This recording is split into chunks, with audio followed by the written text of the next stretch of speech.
but at least a composite of the questions. So we're going to get started. I want to thank everyone for joining us.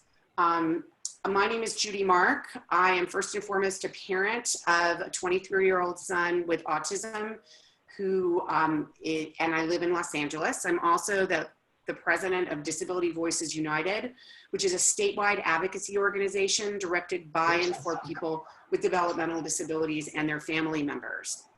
We have a board of directors, some of which you'll meet today on this call, who are all individuals with disabilities or family members. We have an incredible group of panelists who will be presented to you today on how to get prepared in case someone in your household gets coronavirus or one of your caregivers gets coronavirus. Once again, if you're just joining us and you need Spanish translation, you can look in the chat and get the phone number, or look at our original emails and get the phone number to use the back line. We are going to start with Brian Winfield, who is the Chief Deputy Director of the Department of Developmental Services. And I want to thank Brian for joining us. He is only going to be able to stay on the call for a short period of time, and we understand that because he has a lot of stuff going on. We want to thank DDS in particular for their leadership and their tireless work during this time. So Brian, I don't know if you're on right now. I see your name on here, but I don't know if you're available right now to be able to present. Hi, can you hear me? Yes, we can hear you perfectly. Okay, we finally got the sound to work. I apologize. I wasn't sure if you were talking to me or not.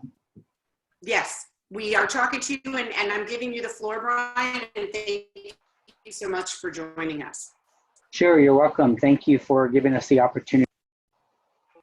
Just to give you an update regarding some of the activities we've been engaged in over the past week, we've really, as a department, had a single focus on COVID-19 and wanting to make sure that we are being as responsive to all the community needs that we're being aware of. So we've constantly been shifting our focus in terms of the new information that keeps coming in. And as we've learned more about the COVID-19, we've had to, like I said, sort of shift what we were previously doing and trying to be 100% responsive to regional centers, families, consumers. We've been working with our Health and Human Services Agency and sister departments, and also very engaged in frequent calls with the regional center to get updates and to develop and to issue both guidance to regional centers as well as directives to ensure that individuals, to the degree possible, are remaining safe in their environments. And what that means is that we've had to look at alternate ways of providing services, whether it be in different locations or sometimes remotely. And so you've probably seen the guidance and the directives that have come out from the department. For example, trying to make it easier for fingerprint clearances and exemptions to be transferred from one license setting to another. The directive that we issued on Friday was geared towards really mitigating that risk for some of the most vulnerable people that we serve. And those are folks who reside in our adult residential facilities for persons with special health care needs, as well as ICF DDN facilities and CN facilities. So that directive was really focused on just the CNs and the RFISHNs, but we are very concerned about anyone that is served by a regional center who has some of the more complex needs. As the governor has issued the shelter in place directive, that has really shifted our focus in terms of how do we ensure that folks are safe in their home environments and that they're getting the services that they need. We've fielded a lot of calls from family members as well as some service providers asking questions and being able to provide a lot of guidance. Those calls and those emails are very helpful to us because through those inquiries, we learn of other issues that are occurring out in the community, and then our department is able to be more responsive to those issues. One of the more recent directives we issued to regional centers is that they need to receive DDS's approval before someone moves from one license setting or into a license setting. And so we've received a lot of requests from regional centers with those requests. And so our department is working with the regional centers to address those issues, because while there's sort of a natural movement that occurs on a daily basis, and in some cases, you know, it could be maybe out-of-home respite, or it could be that someone needs to leave the hospital and go back to their original setting, or maybe the person has received a 30-day notice and needs to go to a new residential option. Because we need people to shelter in place, we've had to really think again about each of those requests and how people can best be served. One of the more recent things that we've done is we've been working with all 21 regional centers on what we're calling their surge capacity.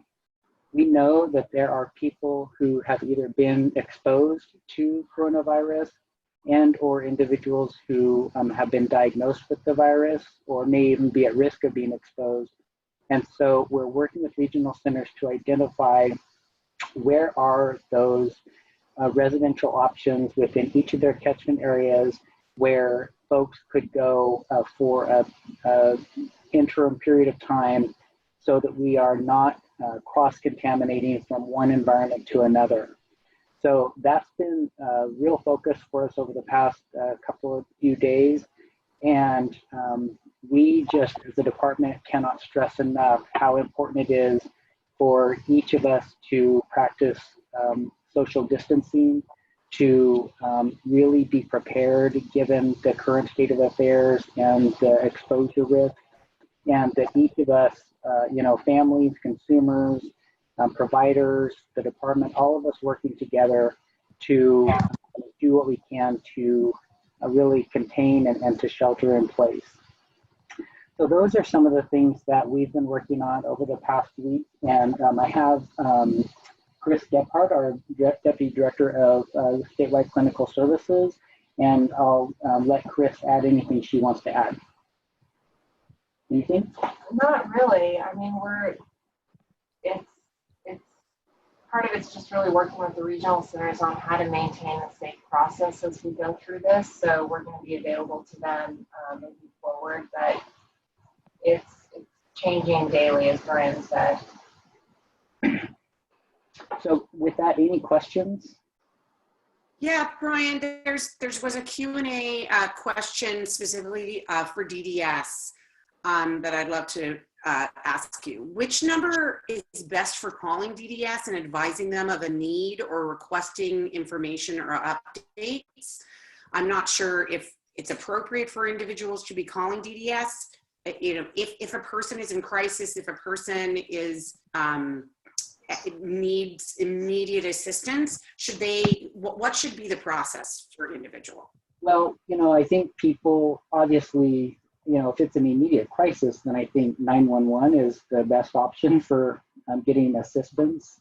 And beyond that, we've been working with regional centers to make sure that, you know, their websites are updated and have current good information on this.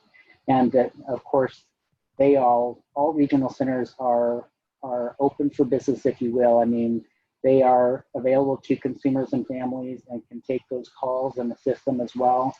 And we also are available, and we have a general line that I think is posted on our website, but I can get that to you. We also have an email. We also have an email address for questions, and that is cdc19@cds.ca.gov, and we have a team working on that. So as families and providers post questions, they get a response fairly quickly. So it's a good place to put the questions out. Can you please repeat that email? Yeah, so it's DDSC as in cat 19@dds.ca.gov. Okay, let me make sure I got this right, Brian. DDS is in Department of Developmental Services, C is in cat 19 at dds.ca.gov. Correct. And it's also posted on our homepage. Okay, good. Okay, and it's been put in our chat. Great. No, I think you got it. It's DDSC19. You got it correct, Ed. That is correct. So thank you so much, Brian. Hold on, there are more questions coming specifically for you. Some of them are from providers, which I just want to tell providers, as much as we love you, this is, I really recommend that you directly ask your questions about pay and forms to your regional center as opposed to on this call. There's questions about telehealth for ABA services. These are, okay. How about in non-emergencies? Should folks be allowed to contact DDS in a non-emergency? And what should the protocol be? Yeah, individuals can contact the department. We have the phone numbers are listed on our homepage, and I can send you later, Judy, if you need me to send you specific phone number. I can do that. That would be great. That would be great. Mm-hmm. People are, what I'm happy to do for the service providers with more specific questions is that we summarize the questions, and I will get them not summarize, we actually take word for word your questions and put them in a document, and I will get them to DDS as well as to ARCA, and so that they can look through it and see if there's any way they can provide answers to some of your questions. I think one of the questions was about a regional center service coordinator working from home. It doesn't mean you can't call their office. They are picking up their voicemails as well as picking up their emails regularly. So don't feel like you can't call them. Everyone right now should be working from home unless you are in a business that is allowed to stay open. So just because a physical office is not open doesn't mean that they're not actually working. And if you are having problems reaching your regional center service coordinator and they are not calling you back, I think that is a very reasonable thing to send an email to DDS and try to get some help. Okay. Thank you, Brian. If I know that you're going to have some folks staying on from DDS, and they, if some of the questions get asked and they want to chime in, they should really feel free to do that. So thank you very much, Brian. You're welcome. And I did get that number text to me. So oh, great. It's 916-654-1690. And is there a person answering the phone at that number, or are they leaving a message? Yeah, there's someone answering the phone during business hours. Perfect. Great. All right, Ed, if you could get that up, 916-654-1690. 916-654-1690. Thank you so much, Brian. I really appreciate it. Thank you. And we will, we wish you a lot of luck in helping our folks. Great. Thank you so much. Thank you. Bye-bye. Okay, we're going to move on right now to another state office. Karen Baker. Karen, are you on? Yeah, I sure am. Can you hear me? Hi, Karen. So Karen Baker is the co-chair of Listos California, and which is the Office of Emergency Preparedness in the state. And we're so appreciative. Karen is an expert in emergency preparedness. She is not an expert in the disability community. So part of what she's going to be doing today is listening to our concerns. She works directly for the governor and will hopefully take any of the concerns from the disability community to the folks who are working with the governor in our state. But she also has a lot to offer as far as information generally on emergency services. So go ahead, Karen, thanks so much. Thank you so much, Judy, and I'm really honored to be on the phone with this really impressive and resilient community. As Judy mentioned, my role in state government is to co-chair the Listos California Emergency Preparedness Campaign. And this effort was created a little over a year ago by Governor Newsom and the legislature to really empower our most vulnerable communities to really safeguard themselves from disasters. And the original focus of this effort was on natural disasters. How could we help people with wildfires, earthquakes, and floods? But since the outbreak of the pandemic, we have added COVID-19, obviously, to that list of disasters that we're trying to help various vulnerable groups manage. We have 5 areas of vulnerability that we focus on: people in poverty, seniors, people with disabilities, non-English speakers, and diverse groups. What we are providing as a primary source to all of these groups that was primarily focused, like I said originally, on the natural disasters is this fabulous new disaster safety guide that will be coming to you in a couple of months. So I'm not going to speak to that just because that was the original focus, but with this pivot, what we're finding we really need to do is to create new fact sheets that people can easily access that have the quick tips that you need. So I'll be listening to the great speakers that are on this call and to your questions to ensure that we can address the best preparedness tips and have that consolidated into a one-pager for the IDD community. So the one thing I will pass on, though, that is so important, one of our many tips that we really focus on is the importance of having a reliable source for your information that you need. And I think the most reliable in the state right now that everyone is turning to is covid19.ca.gov. If you also want kind of up-to-date hot announcements from the governor's office, I'd go to his Twitter account. So, but covid19.ca.gov is really the website to go to. Another topic I'll just touch on, and this has to do with a former role I used to have as the Chief Service Officer. There is an agency in state government called California Volunteers, and they have a wonderful website that can connect you to volunteers that are actually very interested in assisting our community and potentially your family and agencies that you might be affiliated with as well. So I encourage you to go to cv.ca.gov to learn about volunteerism opportunities, especially to get connected to folks that might be able to assist you. I have found that one of the greatest assets that you actually have is you have a cause that someone wants to contribute to, especially when they're feeling kind of powerless and like they want to do something. And you can offer an opportunity for someone if you think of it from that asset kind of perspective. So I share that. The final thing I'll just say that the best thing that you can provide the state with is your questions, your greatest concerns, and how the state can be helpful.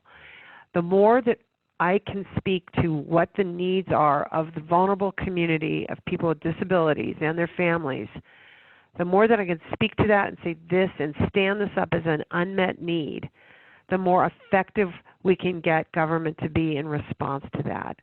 So if you can just turn to your chat and please type in questions that I know Judy will be able to capture, questions that you're concerned about, that would really help. And I'll end with that unless you have any questions, Judy, or any questions from the group.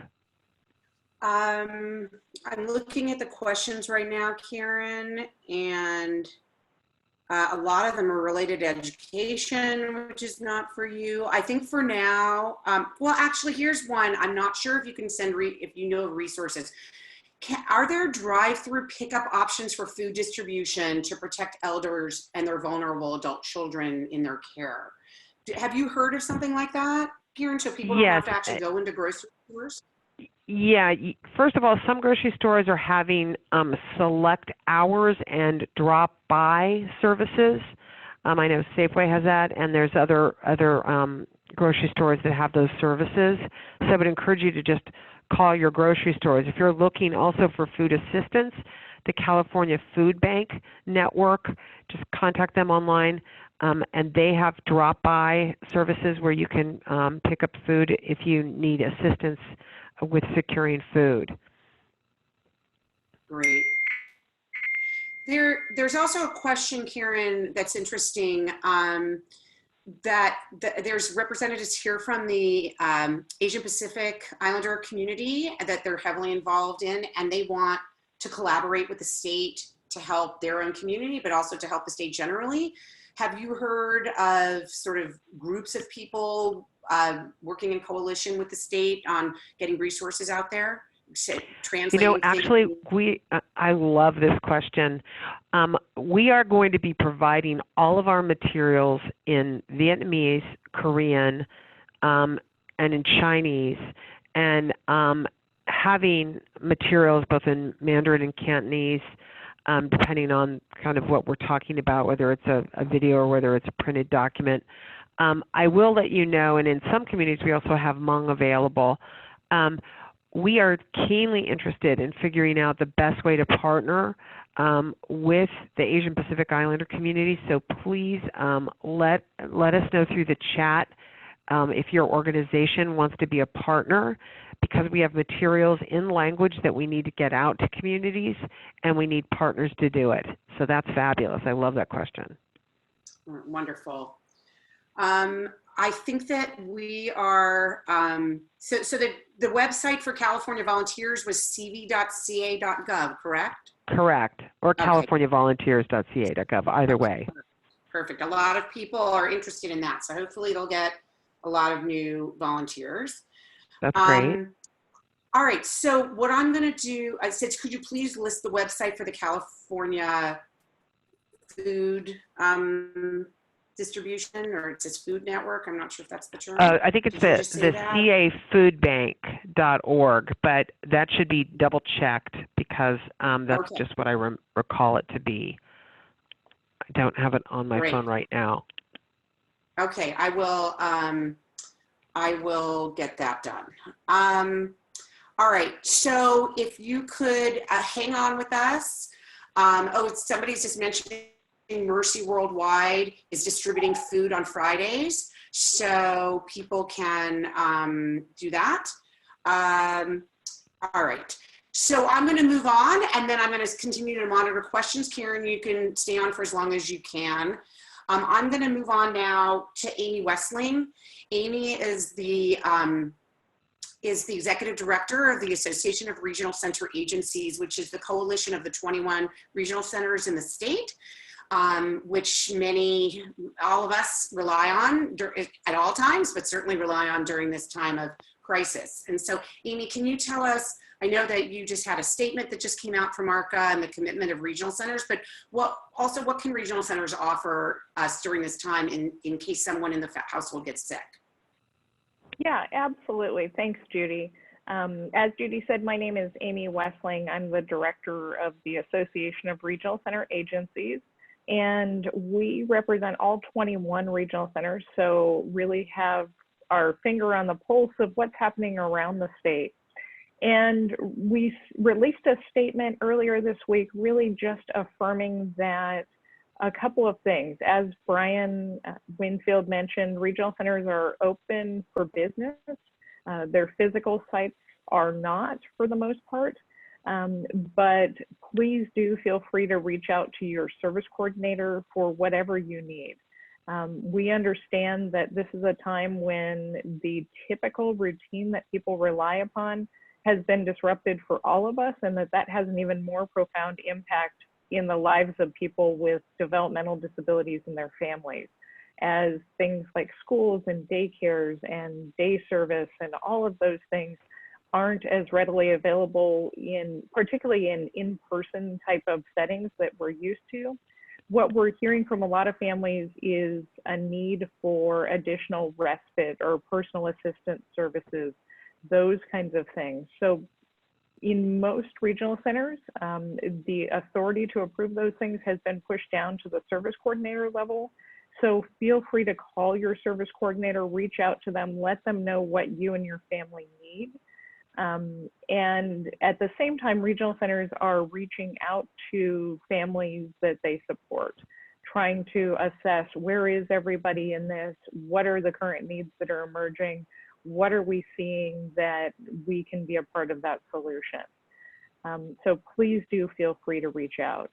In terms of the other question related to kind of that worst case scenario for what happens when or if someone is diagnosed or we think there's been exposure, there's a few different things that can be done. As Brian Winfield mentioned, we really are as a system trying to limit the amount of movement physically from one place to another of people who either have a known exposure, a known diagnosis, or who have a potential exposure. So things like residential facilities and moving into those settings aren't as available as they would be in a regular environment. So again, one of the things that regional centers are doing is helping people to think through who are those people in their lives that are already providing services. It could be your personal assistants, it could be your respite agencies, it could be people that you want to see become respite providers, people who may be known to you or your family, and those are really going to be the first line. And we can be a part of the solution in that we can help them to get enrolled with respite agencies. We can make sure that you have enough hours that are adequate to meet the needs of the people in your family. We really are here to be responsive in that way. If it turns out that someone requires or has been diagnosed, really what we're hearing from the medical community, and all regional centers are in touch with their county public health departments. What we're hearing from the medical community is that just like for other folks, it really is best that people with kind of those mild symptoms do shelter in place and do receive just increased care from those around them. We understand that one of the challenges is around personal protective equipment, things like masks, gloves, those kinds of things. And we're very grateful that the department has been able to get for regional centers to distribute N95 masks, as well as hand sanitizer, and regional centers have been working to pass those out to their communities, starting with the highest risk populations. But if you have a need for something like that because someone has a known exposure, please, please, please reach out.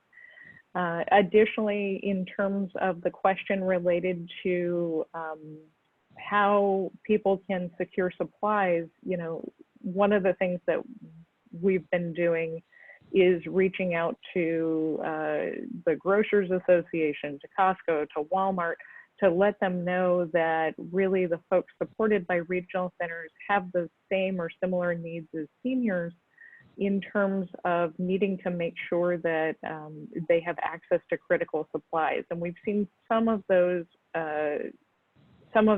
organizations creating special set-asides for seniors. And so we're pushing hard for people served by regional centers to get those same accommodations. Additionally, just like regional centers aren't closed for business just because the physical offices aren't open to the public, the same holds true for many of the services that people rely upon, like day service. And so we're working with our provider community to make sure that there's still a connection with people. I actually saw a really great picture of a provider that was doing a Zoom meeting with many of the participants from their program so that people feel connected. Because as we know, one of the big challenges in all of this is just the isolation when you're used to people being in your environment. So service providers are reaching out telephonically, they're reaching out online to people. They are, for some of the clinical services, beginning to provide some of those services as much as possible virtually.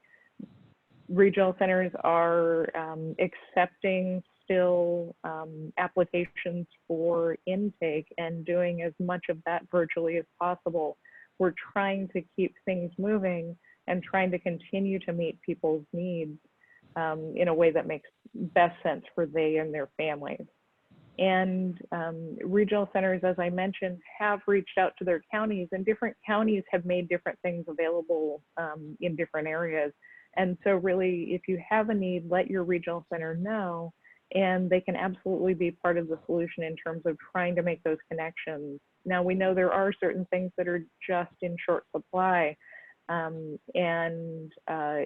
it may be that, you know, working with the food banks and working with the counties, that some of those needs can be met. And we know that I was telling a service provider the other day that, you know, if you think about the disruption in the lives of all Californians or all people in the United States right now, that's one thing. And then you layer on the additional challenge of supporting an individual with a developmental disability and all the agencies that come into contact with that person. And there's just a lot for families to be managing through. So regional center service coordinators can absolutely be part of the solution in helping people to navigate those things as well. Thank you, Amy. That was great. Can I give you a couple of very specific questions? Sure. That are more that you might be able to answer. Usually I take the questions at the end, but I feel like we're in a lot of different spaces right now on this webinar, and so want to get these to you. There's a lot of concern that people have that their staff, that their personal staff, whether it's a supported living staff or an independent living staff, are not going to come in. In some cases, 20% of their 24-hour care are not wanting to come in because they don't want to be exposed. What is it that people can do in these crises? How can we help these families and these individuals, I should say? Absolutely. And that's a great point. One of the things that I didn't mention is that at ARCA, we're actively working with the broader provider community to figure out how we can do a couple of things. And one of them is how to redeploy day service staff who maybe can't go to their physical sites, how to move some of those folks into supporting people residentially. And when I say residentially, it's not just residential care facilities, but also to SLS and those kinds of arrangements. So how can we take a willing and able workforce who has a real passion for this work and shift their jobs a bit, if you will, during this time? The other thing that we're grateful for is that one of the directives that came out from the Department of Developmental Services was to give regional centers the authority to approve health and safety waivers, which is a way to adjust service provider rates in response to needs during this time. And the directive said residential, but it also, when you looked a little closer, applied to supported living as well. So if providers are facing challenges around overtime and those kinds of things, which we certainly do expect in some instances, there may be a way to deal with that. So I think this is one of those situations where we're seeing incredible creativity and also have been given a lot of flexibility to address some of these concerns. But as Brian mentioned, the regional centers are in contact with the department individually daily, but as a group several times a week to talk through, okay, what are the new challenges we're seeing and how can regional centers in the department work together to break down any of the barriers that are remaining to make sure that the needs on the ground are being met. That's really helpful. So I have a follow-up from a lot of questions. So in almost every case, I mean, I guess I could be wrong, but it seems that day programs, center-based day programs are all closed down. Mhm. Is there a requirement that regional centers are providing? Because I know that they're going to continue to get paid according to the governor's order. Is there a requirement that regional centers are giving to these day programs to say, just because you're not meeting in a center doesn't mean you shouldn't be providing services, whether it's remotely, whether it's to deliver food or groceries to clients and families that obviously the clients would pay for, but you know, to create social stories or plans or whatever. Is there a requirement, or can a day program who's still getting paid literally shut down and just say, we're taking a staycation here? I don't think there's any expectation and that anybody is taking a staycation. There was a DDS directive that talked about the transition of some day services to more remote kinds of work. And regional centers are actively working with their service provider communities to be part of the solution. And so, you know, there's no free lunch here. So the expectation is that people are ready and active and doing as much as possible to continue supporting this community. So can I just say that if you are listening in on this and you're a person who receives services through a day program, and your day program has wisely shut down, if it's center-based, please, you should contact the day program and say, why are you not providing services in an alternative way? And if you're not getting a response from that, you should immediately call your service coordinator.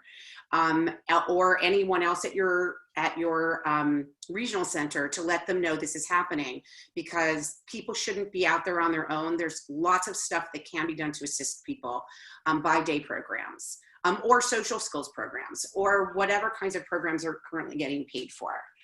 All right, I'm gonna move on because a lot of the, oh wait, I did have one question I wanted to give you as well. That we are really concerned generally about what if an individual who lives outside of their family home receives 24/7 supported living. What if they test positive? What happens to their support team? Like, our support team's not going to be able to come in. How are they going to be supported in that situation? I actually heard from a provider, not in SLS, but in residential today, that currently has 2 staff that are going to be with the same clients for the next 14 days, where everyone has known exposure. And so I think the community is really figuring out how to do that. And, you know, how to, as Brian mentioned, how to prevent cross-contamination. You know, we certainly don't want staff moving from the home of person A who has a known exposure or who has been diagnosed into the home of person B. And so really, I think we're going to start seeing a lot more of that sort of thing. And additionally, the surge capacity that Brian was talking about, that is intended to support people who have a known exposure, who have been diagnosed, or who have a potential exposure, would be another alternative. But you know, I think everyone's preference would be to see people stay in their homes that they love, and to identify a few staff that can and will continue to meet their needs. And it may not be the same rotation of staff that would be typical. It may be that some staff are going to have to stay for a longer period of time with that person. And that's really where the incredible dedication of this community comes into play, as well as it becomes important to be able to have some flexibility in terms of the rates that are paid because that's not the usual course of doing business. Right. And then if, I've had a couple of questions that people are calling their service coordinators and their service coordinators are not responding. What would be your suggestion for that? So the service coordinators just aren't getting back to people? Yes. I would suggest, just like when the regional center is open, leave a message, send an email, and if that is still not effective, then reach out to somebody in management at the regional center. The expectation of all regional centers is that people are ready and able to respond to messages, that people are actively working. You know, one of the challenges that people that service coordinators are facing right now is the service coordination model kind of works on the idea that the way that you make caseload ratios work is the premise that, you know, you have a percentage of your individuals that you're supporting that need changes in their services at any given time. And right now that percentage is very large.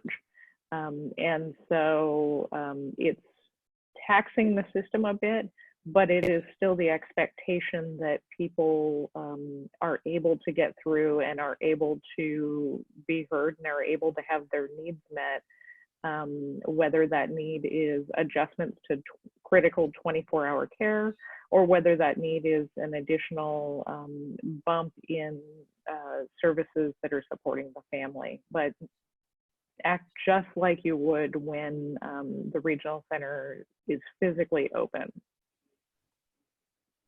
Yeah, and people should call the service coordinator on call or whatever there's a number that is the general number of the regional center, isn't it? That would get them the service coordinator on call? Yes, most regional centers have what they call an officer of the day. Right. And some, particularly larger regional centers, have an officer of the day even for each unit.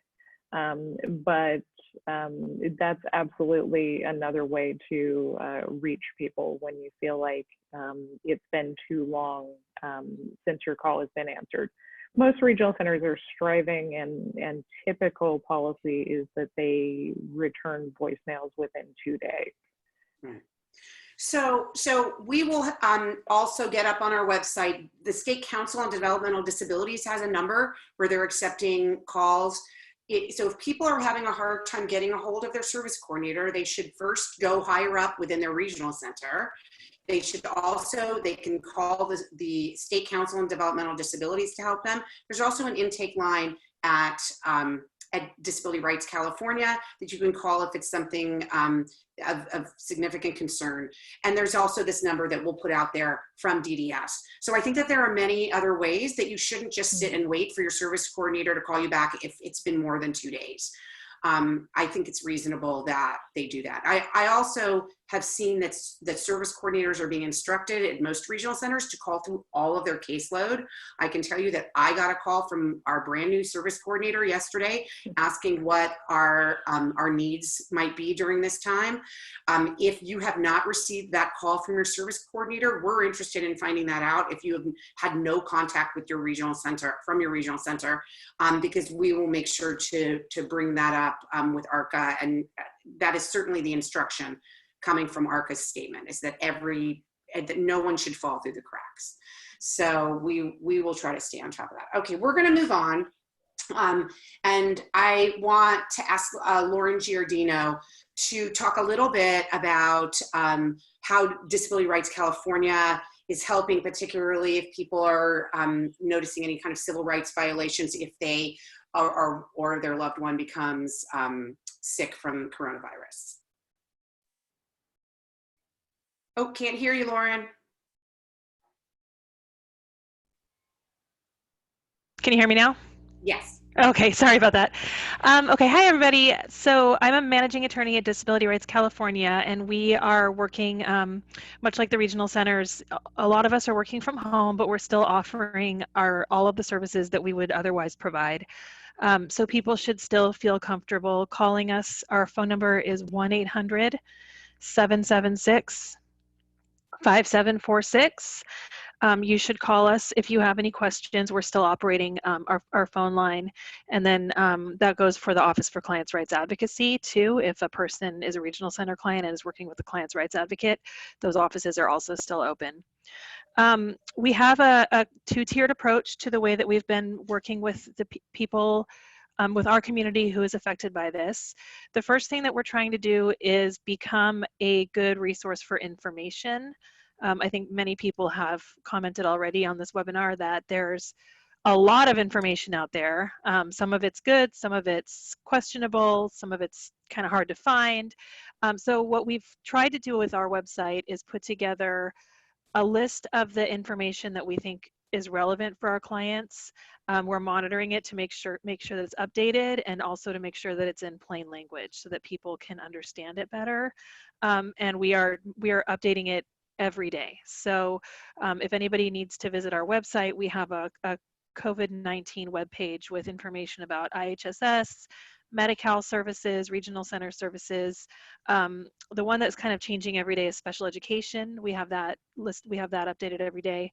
Housing, court closures, all the various areas of law that we practice in. We're also proactively advocating for our clients in a variety of ways. We're not only providing people with their legal rights, information about their legal rights, but we've had some more public-facing letters. We've written to the governor with a list of requests that we've had on behalf of our clients.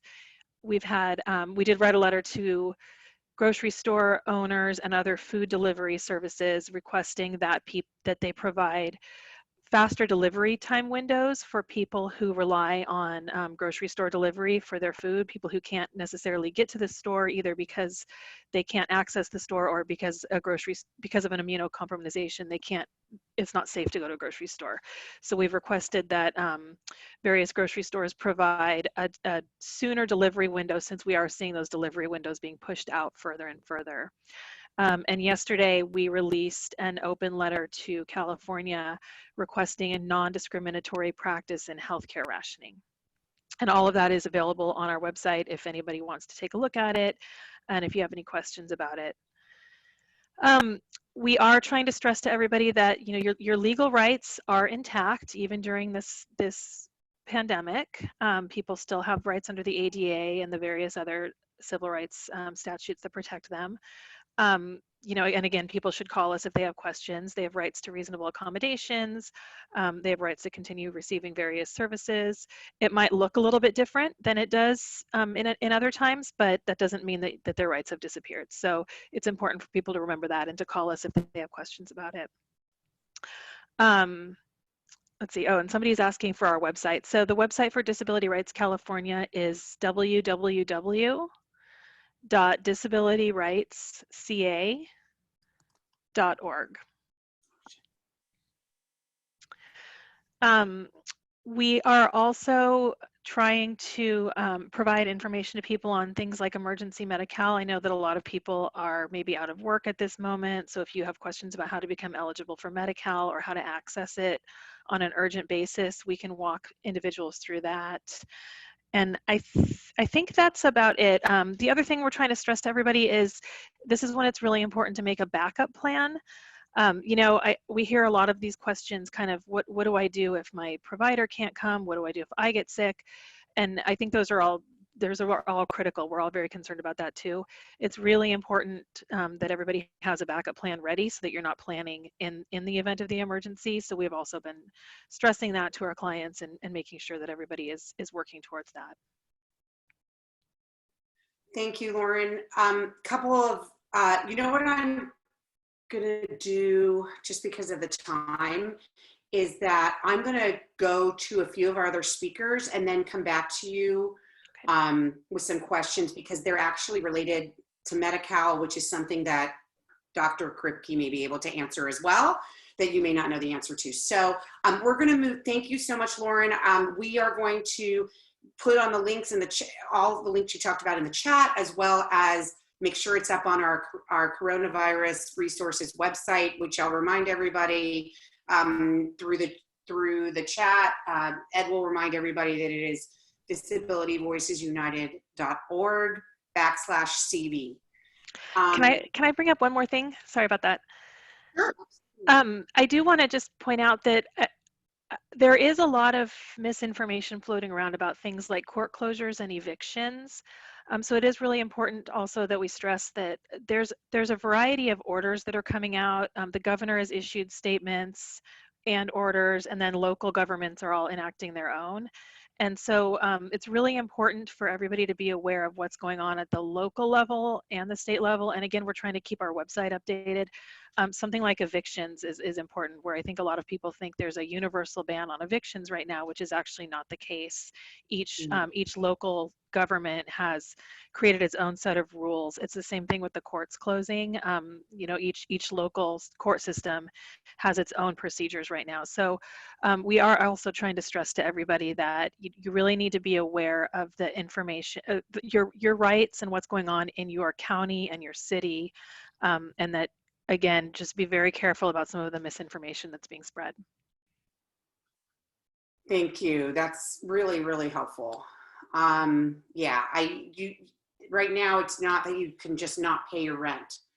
However, if you do have Section 8, you can call your Section 8 or get in touch with Section 8 if you've lost your job or have a reduction in your income to get your Section 8 rent payments reduced. So there are some things that actually are real that are happening out there. But we will try to get as many resources as we can to you about help with rent and food that exist out there. Okay, I'm going to move on right now to Dr. Clarissa Kripke, who's going to be talking to you specifically about things that you can do as individuals and family members to prepare for what potentially could be an infection with the coronavirus. And we have some forms that we're going to go over with you, and we will be posting them on our website as well. So go ahead, Dr. Kripke. Hi, thank you so much. So I am Clarissa Kripke. I'm the Director of Developmental Primary Care at the University of California, San Francisco. And I want to talk to you about self-sufficiency and what you can and need to be doing right now. You've heard from our other speakers that the standard is that Regional Center will get back to you in a couple days, and hopefully in an emergency they could get back to you sooner, but there's a good chance they won't be able to even get back to you, much less solve your problems in a timely fashion. We've also heard from Disability Rights California that your rights are not suspended, that people still have rights, but retaining your rights and something being safe or wise is not the same thing. You might have a right to have services in your home, or a right to have people the services and support you need, but the reality is that it may pose, providing those services may pose a risk to you and your family, and you need to think very carefully on an individual basis about what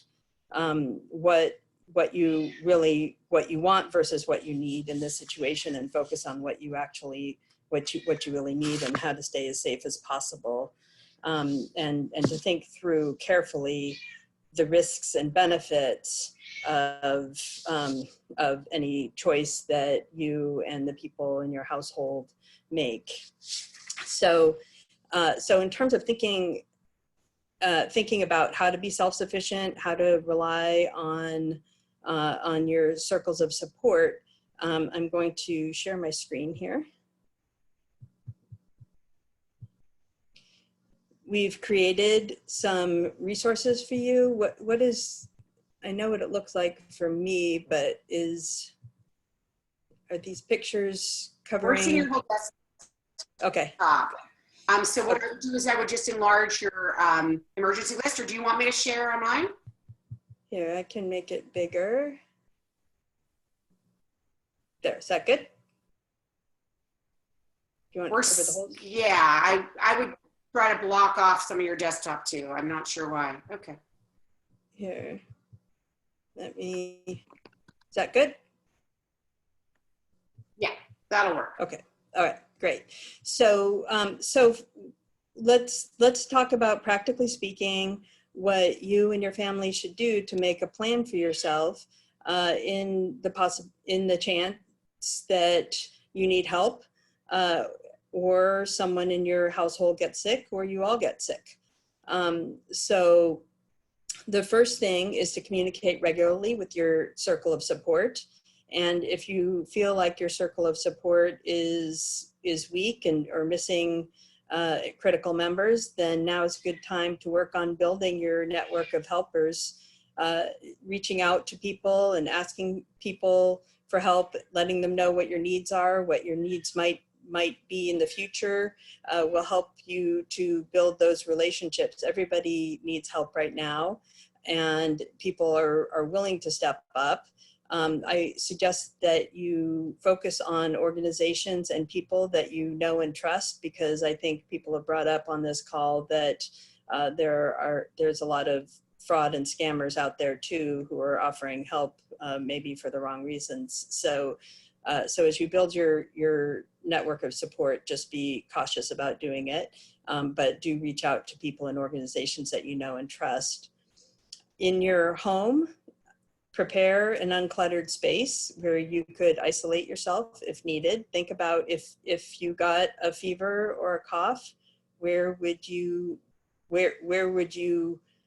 go to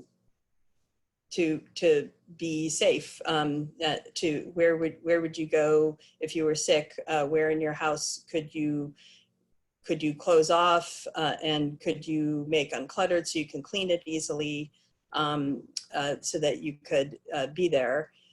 Put the phone numbers of your doctor and your county department of public health and the helpers that you have built on your wall so you can find them.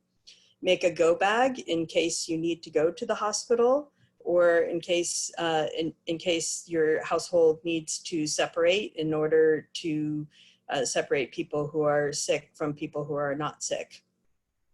Fill out a healthcare passport. What a healthcare passport is just a summary of your healthcare, like your allergies, your medications, the different medical problems you have, and also your accommodation needs. If you have any special needs for remaining calm, for food, for feeding, for everything that you would need to be accommodated, communication supports that you need. Have a summary of that you can take with you if you need to go to a hospital, or if you need to be communicating with new staff people or new service providers who may need that information. Ask non-essential visitors and consultants and service providers to help you by phone or email or video conference instead of in person as much as possible. And you're going to have to decide who is essential and not, and I would not make that decision for every family. Every family's issues, every person with a disability's needs are different, and different family members have multiple responsibilities, and so you'll have to decide which consultants, which service providers are essential to you, and some people are certainly going to need supporters to come into their home. But I would not recommend you do that unless you absolutely need to. And of course, when you go outside of your home, avoid close contact, meaning getting within 6 feet of people, as the stay-at-home and shelter-in-place recommendations recommend. People can transmit COVID-19 even if they don't seem sick. It's certainly easier to become infected if someone is sick and you get close to them, but just because somebody feels fine doesn't mean that they can't transmit the virus to you. So, so be careful. Somebody at the last meeting talked about how can you be sure that a service provider or a helper coming into your home doesn't have the virus, and it can't transmit it to you. And the real answer is that you can't. There are things that you can't know for sure, but there are things that you can do if somebody does need to come into your home to provide you with care to reduce your risk of getting sick. And if you do these things, then visitors will not spread the germs around your home nearly as much. So there are things you can do before, during, and after the visit to reduce your risk. It won't eliminate it, but it'll reduce it significantly. Before the visit, consider where you have the visit. Could it be done outside in your yard so that person is not could not be spreading germs in your home, for example? If it's essential, you should certainly ask them if they have felt sick in the last 7 days, or in the recent future, if they've been exposed to COVID-19. If they have, they certainly should not come into your home.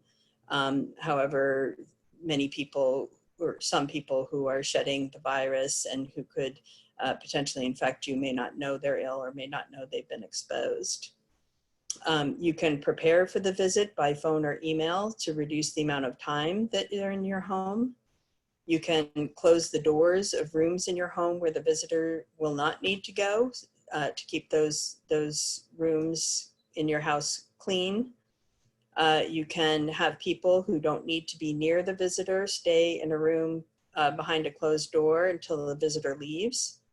You can ask your visitor to eat their meals before or after you visit if possible. I know when we have service providers in our home, often the polite thing to do is to offer something to eat, but I think in this situation, everybody understands that it would be better not to do that, and it's okay to decline that and show your appreciation in some other way. You can put disinfecting materials near the door so the visitor can use them as soon as they enter your house.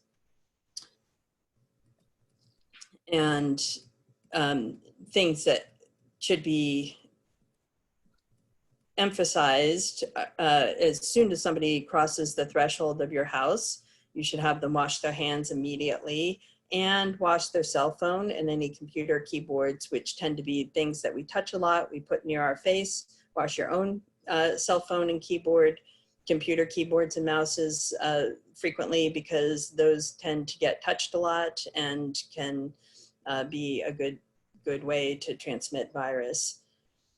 Ask your visitor to stay 6 feet away from you as much as possible. Keep the windows open as much as possible to allow fresh air, and be friendly and kind and say thank you from a safe distance.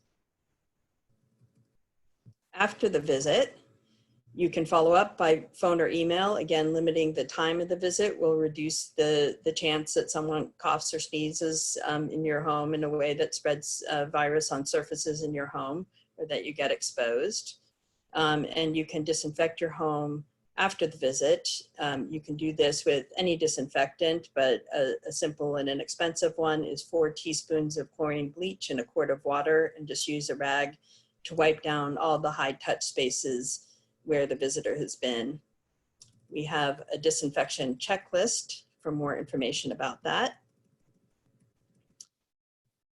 You can make sure that if you're using disinfectants that may have strong odors to them, or that aren't safe to touch your skin, that you follow the direction on your disinfectant to keep the windows open and protect your skin. And clean all the surfaces that people tend to touch. Examples are your doorbell, doorknobs, light switches, tables and counters, handles, refrigerator doors, kitchen appliances, chairs, bathroom sinks, the toilet, all the things that people tend to touch. And again, pay particular attention to your cell phone, because we touch it all the time and we put it near our face, our iPads and computer keyboards. You need to be somewhat careful about disinfecting those items, because if you submerge them in water or alcohol or disinfectant, or you get turn them off before you do it, and do it carefully so that they don't get wet inside, or they may stop working. So what do you do if someone gets sick? If you have a fever or cough, even if it's mild, it's important to do these things. Go into a room by yourself, the room that you've prepared where you can isolate yourself, and shut the door. Cover your mouth when you cough or sneeze. If you have a paper mask, put it on, and that will help if you cough or sneeze, not to spread virus around the room or your house. If you need help, only let one person come into the room with you. If helpers have protective gear, such as masks or gloves or gowns, and eye protection, like glasses or goggles, then first have them read about how to use them, and then ask your helpers to use that gear. I say read about them because that equipment, if you don't put it on and take it off right, can become a source of infection because it can have virus on it, and you can contaminate yourself while removing the gear. You want to have your helpers stay 6 feet away from you as much as possible, and have helpers frequently clean and disinfect all the surfaces like we've talked about, any objects you may have touched or coughed or sneezed on. Once you have yourself in a safe place, call your doctor and your local Department of Public Health and tell them your symptoms and any special needs that you might have. And if you're in a residential facility, that is important information for your doctor and local health department to know, so that they can protect the other people in the residential facility. And if there have been service providers in your home, letting them know about that too, so that they can make sure that they do good contact tracing and provide good information for everyone who's been in contact with you. It's important to do what your doctor or Department of Health tells you to do. We've heard on the news examples of people who are told to isolate themselves or to quarantine themselves who haven't, and that's had some tragic results. It's also important to follow their directions, because hospitals have been setting up special ways to help screen people, help treat people, while making sure that virus doesn't spread in clinics or emergency rooms or healthcare facilities. So you want to listen very carefully to what they tell you to do and try to follow their directions where to go. It may not be where you normally go. It may be a different direction, because all hospitals and clinics are setting up special procedures based on this virus. So don't go directly to the emergency room or your doctor's office unless your doctor tells you to, and go where they tell you to go. And if there's others in the house, don't, if somebody gets sick, have them stay in the home until they get instructions from a doctor or the Department of Public Health about what to do, because the people who are in your home may also need to isolate themselves. We have taken that advice and created a tool to make it easier for you to develop your plan. And here's a copy of it. It's a plain language emergency guide that has your name and your address, the names and phone numbers of the contact people, the prompts for who's going to check on you and who you're going to check on, who can bring you supplies, what you might need if you need to leave, and you'll have to think about that. What would you need if you went to the hospital, or if you needed to leave the house to separate yourself from someone sick? So these resources are being put on the Disability Voices United website for you to download and use. Everything about this COVID-19 pandemic is rapidly evolving. We're getting more information, And so we will continue to update these resources as we learn more, but this is a very good place to start. Let me see if I can stop sharing my, Beautiful. okay. That was great, Clarissa. There's a few questions that have come up that I'd like to throw to you if you're okay with that. Absolutely. There's a lot of like random questions. I'm just gonna get started with some of them. I mean, there's a lot of them about parents who are the sole caregivers of their adult child or their minor child, who are having a hard time understanding how they're going to care for them if they or that individual, their son or daughter, gets sick. And so I know that you've put in some things into some recommendations on these documents, which we promise it will be up on our website within a couple of hours, plus a recording of this webinar will be up within a couple of hours up on our website, as well as we will email it to all of you who registered for this, who came into this webinar by your email. But people are, I have to say I'm one of them. I'm a parent who has to help sometimes hand over hand with toileting, with showering. And if my son gets sick, it is really a crisis in our home. So what kind of recommendations do you have for us, Dr. Kirkley? There aren't perfect solutions for the situation, and I'm in this situation as well. But that's why it's critically important. If you're the sole caregiver or you're one of a couple caregivers and you don't have a large circle of support, you don't have a number of service providers who are available to you now or usually, then it is critically important for you to work on building that circle of support, letting people know the situation you're in, and developing a plan so that you know exactly what you would do. If you can't provide that care, who can? If, let's say, you have to go to the hospital, then who can you call? Who can come over and provide care? This is something that Regional Center and DDS is going to have to think about, that we may need emergency placements for people who are sick, so a quarantine center, and we may need emergency services. I think it's almost certain that we will, but I would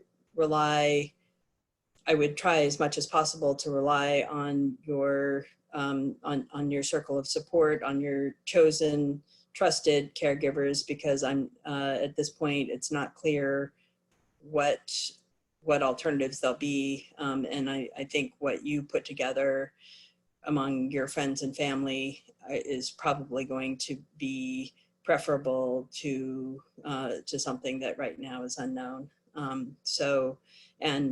if you're afraid about that happening, then please take the stay at home and all of this advice very, very seriously. It's one thing to know what to do if you get sick.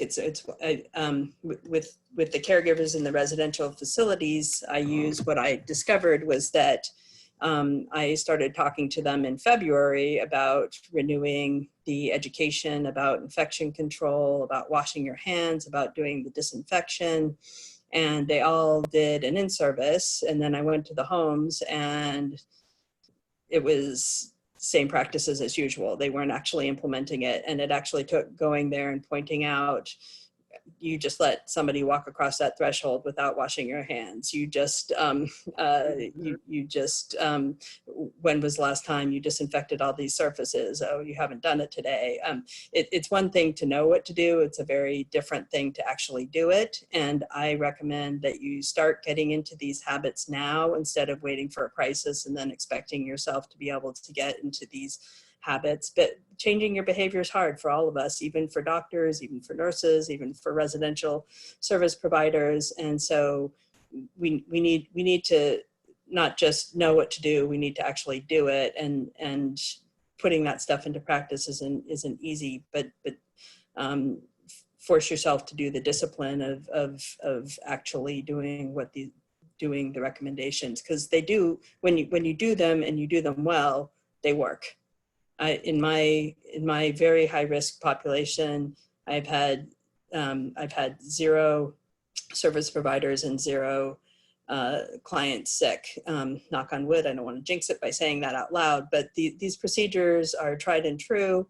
They sound simple, but they actually save lives. And if you actually do them, not just think about them, not just intend to do them, but actually do them.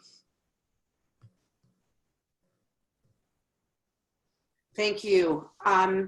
People are asking sort of random questions about where the virus can stay, like should people be worried about their produce that they're buying at the store having the virus? Should people, I mean, you should always be washing your produce, but is there anything Right. special they should be doing? People I wish we had really clear answers about surfaces. The way the information that we have is mostly, I would say, educated guesses at this point based on how other similar viruses act and how and testing services for virus RNA. So we can tell if there's virus RNA on a surface after a certain amount of time, but just because there's viral parts that you can detect on a surface doesn't mean that that surface could actually make you sick. So probably most of what we're seeing is because we don't know, people are being cautious and saying, gosh, you know, this virus could live on plastic or on metal for maybe several days. It probably can't make you sick for several days, but since we don't know, the safest thing to do is to keep disinfecting your surfaces and to act as if it could be infectious. But also know that we're probably erring on the side of caution. It appears that porous substances like your mail and cardboard boxes and things like that are cloth are less dangerous. The virus sort of gets in the little pores and things, and it's harder for it to find a way into your body. If you do need to touch something, let's say you get a delivery, then you can either disinfect the outside or you can open it up and then immediately wash your hands without touching your face. There's no real evidence that people getting takeout food or people getting packages, that has been a way that this virus has been transmitted, but it's theoretically possible, and we don't have really good information, and we can't do really good studies. Like we can't have somebody infected sneeze on a surface and then, you know, put it up someone's nose 2 days later to see if it works. That's not a study we're going to do. So we're probably not going to have great answers to this, but you can be somewhat reassured by the fact that most of the people, the vast majority of people who are getting infected are people who were around somebody who was obviously ill. That's the vast majority. There is some evidence that it's been transmitted by people who weren't ill yet.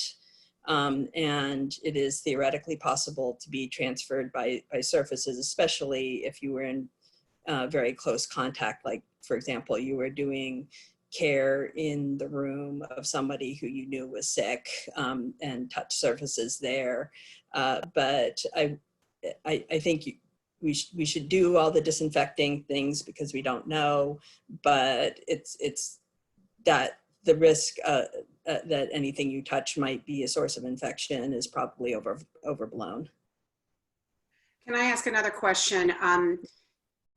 If people, and I know you've encouraged this on our last call, for people to go outside and get a little exercise in their neighborhood. Absolutely.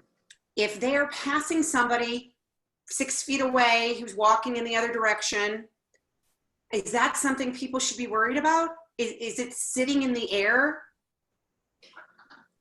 No, this virus, well, let me get a little nuanced because we're talking to a group of people that does take care of people with disabilities. So just out in your neighborhood or at the park, if you're 6 feet away, from another person, and you're in nature, then I wouldn't, then no, that's not really a risk. If you're going somewhere where there might be surfaces like the railings on stairs or elevator buttons or things that people might have sneezed on or touched who might be sick, then you should be careful of those substances, your ATM machine, or if you're going to the store, the machine where you, for the checkout. So what I've been doing is either carrying Kleenex or carrying Clorox, and I disinfect those surfaces if I have to touch them to get up the elevator. I have to touch them. We should be staying home, but if you're, you know, if there's an essential thing like getting food, or you're an essential worker, then or if you're out at a park and you have to go up and down a few stairs, then just be aware of those surfaces. But no, you don't have to worry about people who are 6 feet away. There's nothing wrong with you going out in your front yard and talking to your neighbor who's across the street, or stand. In fact, we should be going outside and checking on our neighbors and chatting it up across the street, and that poses essentially no risk to you. It doesn't float in the air. Now, the nuanced thing I wanted to mention is that if you're taking care of somebody who it's not clear whether you can get the virus from stool. So it's not going to happen in ordinary circumstances, but if you're the caregiver of somebody who's incontinent, I would use gloves, even if it's a family member who maybe you don't consistently use gloves to handle urine and stool. We don't really know. And the other thing is, if the person you're caring for does lung procedures like nebulizers or suction, or you're taking care of somebody with a tracheostomy or something where virus might be sprayed into the air, not just from a cough or sneeze, but from medical equipment, then that could also be a risk, and you need to take extra precautions there. Great.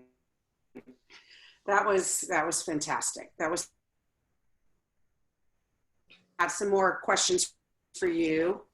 And in a little bit, but I'm going to move on. And you know, in terms of really concrete ideas.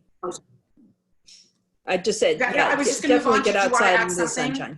just get outside in the sunshine, because especially for vulnerable populations, I don't anticipate this is going to be a short-term deal. I know our president is hopeful everything will be normal by Easter, but no public health person is predicting that. And certainly for vulnerable populations, even if many people are back to life as normal, I don't think that will be true for our population. So try to make this doable for yourself and take care of yourself, because people do need sunshine and fresh air and exercise, and that's important to your overall health as well.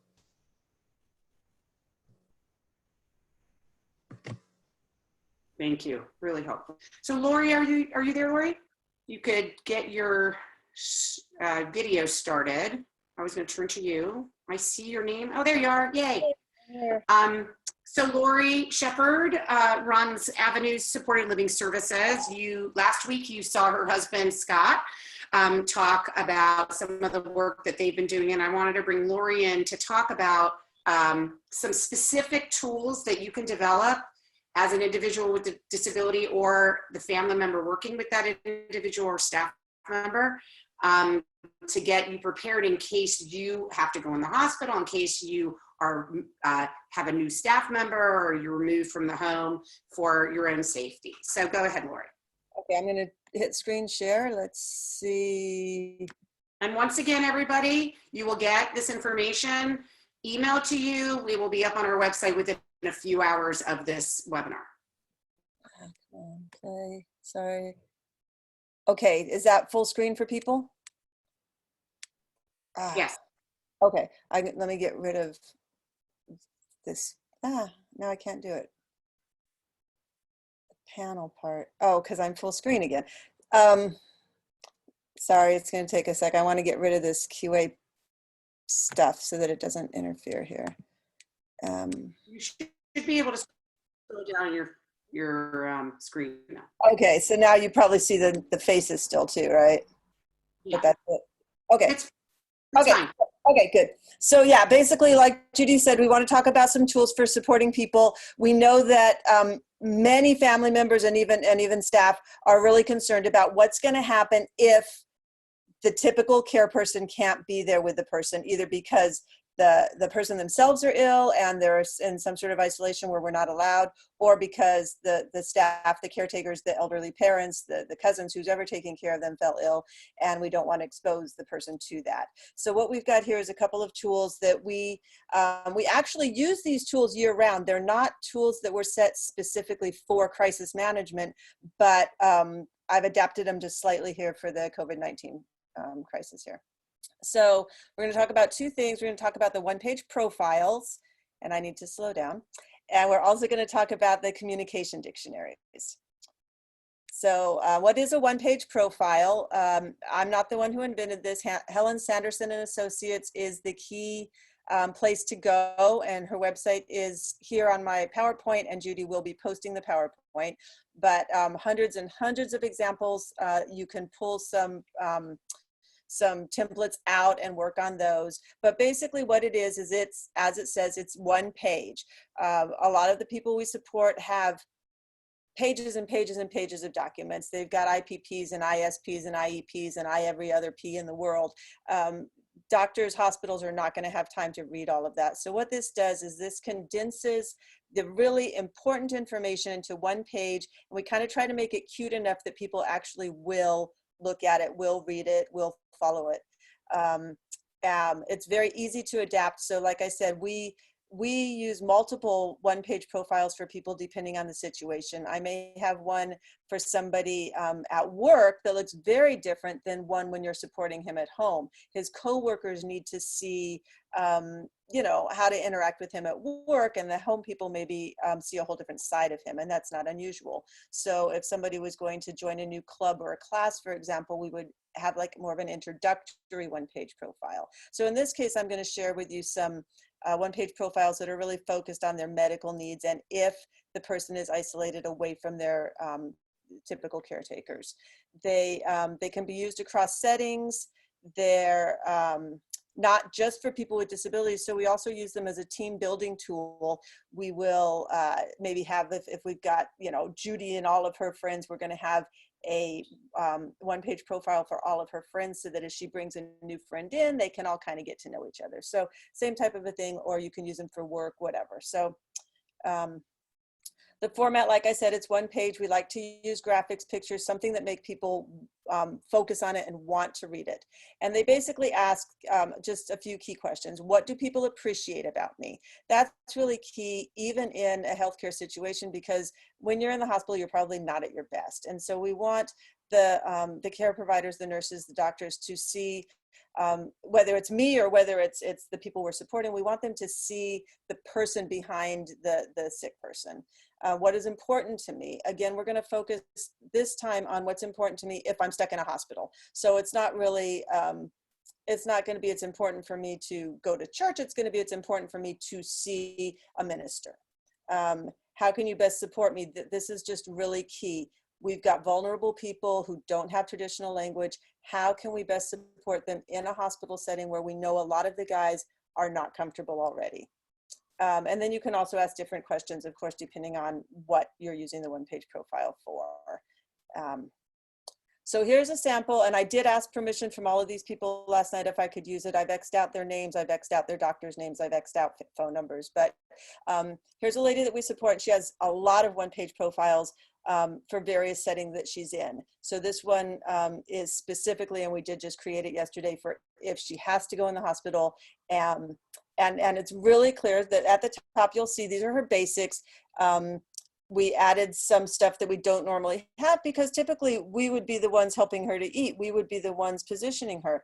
But if we're not allowed in there for some reason, there's a really good chance that she could die.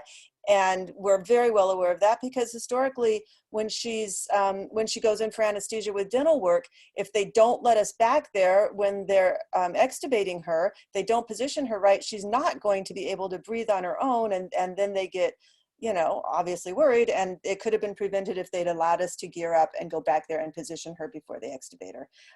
And so we are super concerned for her if she ends up in the hospital without us. So we've got as much as we can on here. But again, we can't put so much that people don't read it. So I made the font about as small as I can. I've got about as much information as I can, and we're just hoping that she does not get hospitalized, or if she does, that we're allowed to be with her. You can see though that I've still added on hers what's important to me, what people like and admire about me, and she has a section called Some of My Labels, because most people will label her as, you know, wheelchair user or something, but that's not the way she sees herself. And so this one-page profile here is a great example of what we're talking about, so that a healthcare provider will be able to see who she is, what's super important, how we can maybe keep her alive, and if at all possible, get one of her team members into that room. None of us are scared of us getting the virus and dying as much as we're scared of her not having our support and dying. So here's another person. This is his side-by-side one. So you'll see on the left, this is his typical one that we use. It's pretty generic. We'll use it just in situations where he's meeting new people. How to best support me, things to know about me, what's important for me, and what people like about me. That's really the generic format of a one-page profile. And I put that side-by-side with the one that we created, again, in the past week for his medical one-page profile. And we've got the things to know about me, but it's pretty minimal. How to support me is center big. It's got the stuff that those doctors are going to need. He is a guy who bites and pinches when he's nervous and when you get close to him, and so that could happen to a doctor or a nurse, and we don't want them to be scared of him and tie him down because he pinched him. If they can just see that he pinched him because they got in his space a little too fast, we're hoping we can you know, kind of help prevent some situations there. And again, the most important thing is we're trying to get the ability to get in, but with all the hospitals saying no visitors, and you can't even be there if your wife's giving birth, and there's no edict out yet about support staff or family members or the conservator or somebody being allowed in, we're doing this just as a precaution. It'll also work if the person is being isolated at home, and like we were talking about earlier in this webinar, if we have to bring in respite staff or unknown caretakers, the one-page profile might get read, whereas a 20-page document probably won't, no matter how good our intentions are.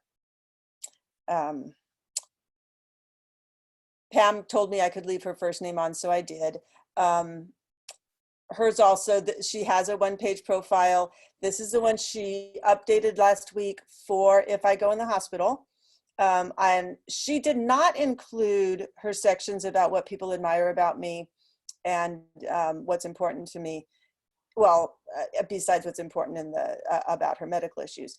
And I asked her why she left those out, and she said because she really wants the doctors to focus on the medical need, and then she said also because my shining personality will come through without them having to have it in writing.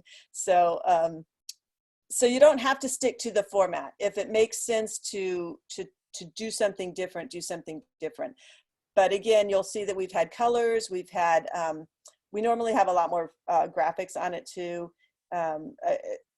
But this is a form that can be put on the clipboard at the bottom of the bed or up on the whiteboard or however the hospital is doing things, and people will automatically gravitate and look at it. You want to include a picture of the person when they're healthy, because again, we don't look our best when we're in the hospital. And so this is her normal. But we also needed to include for her that, you know, she gets out of bed on the right side. They're going to have a hard enough time getting her out of the bed because we use 2 people and a Hoyer. But if they try to get her out on the left, somebody's really going to get hurt. And so we wanted to make that known to whatever hospital staff if she ends up in there without us. So again, one-page profiles, they only work if you share them. I can have all these beautiful things, but if it doesn't go to the hospital with the person, if it doesn't get shared at the new job or whatever, I'm using slides from old PowerPoints, obviously, then they don't work. So make sure that you've got enough copies of it, that you've got it on your phone, that you can print it wherever you are, that it's posted on the fridge right next to the post. I mean, whatever it is, make sure these one-page profiles are really readily accessible for people. The easiest way to start one is to do one for yourself. If I just went out and started making them for my guys, it wouldn't be as effective.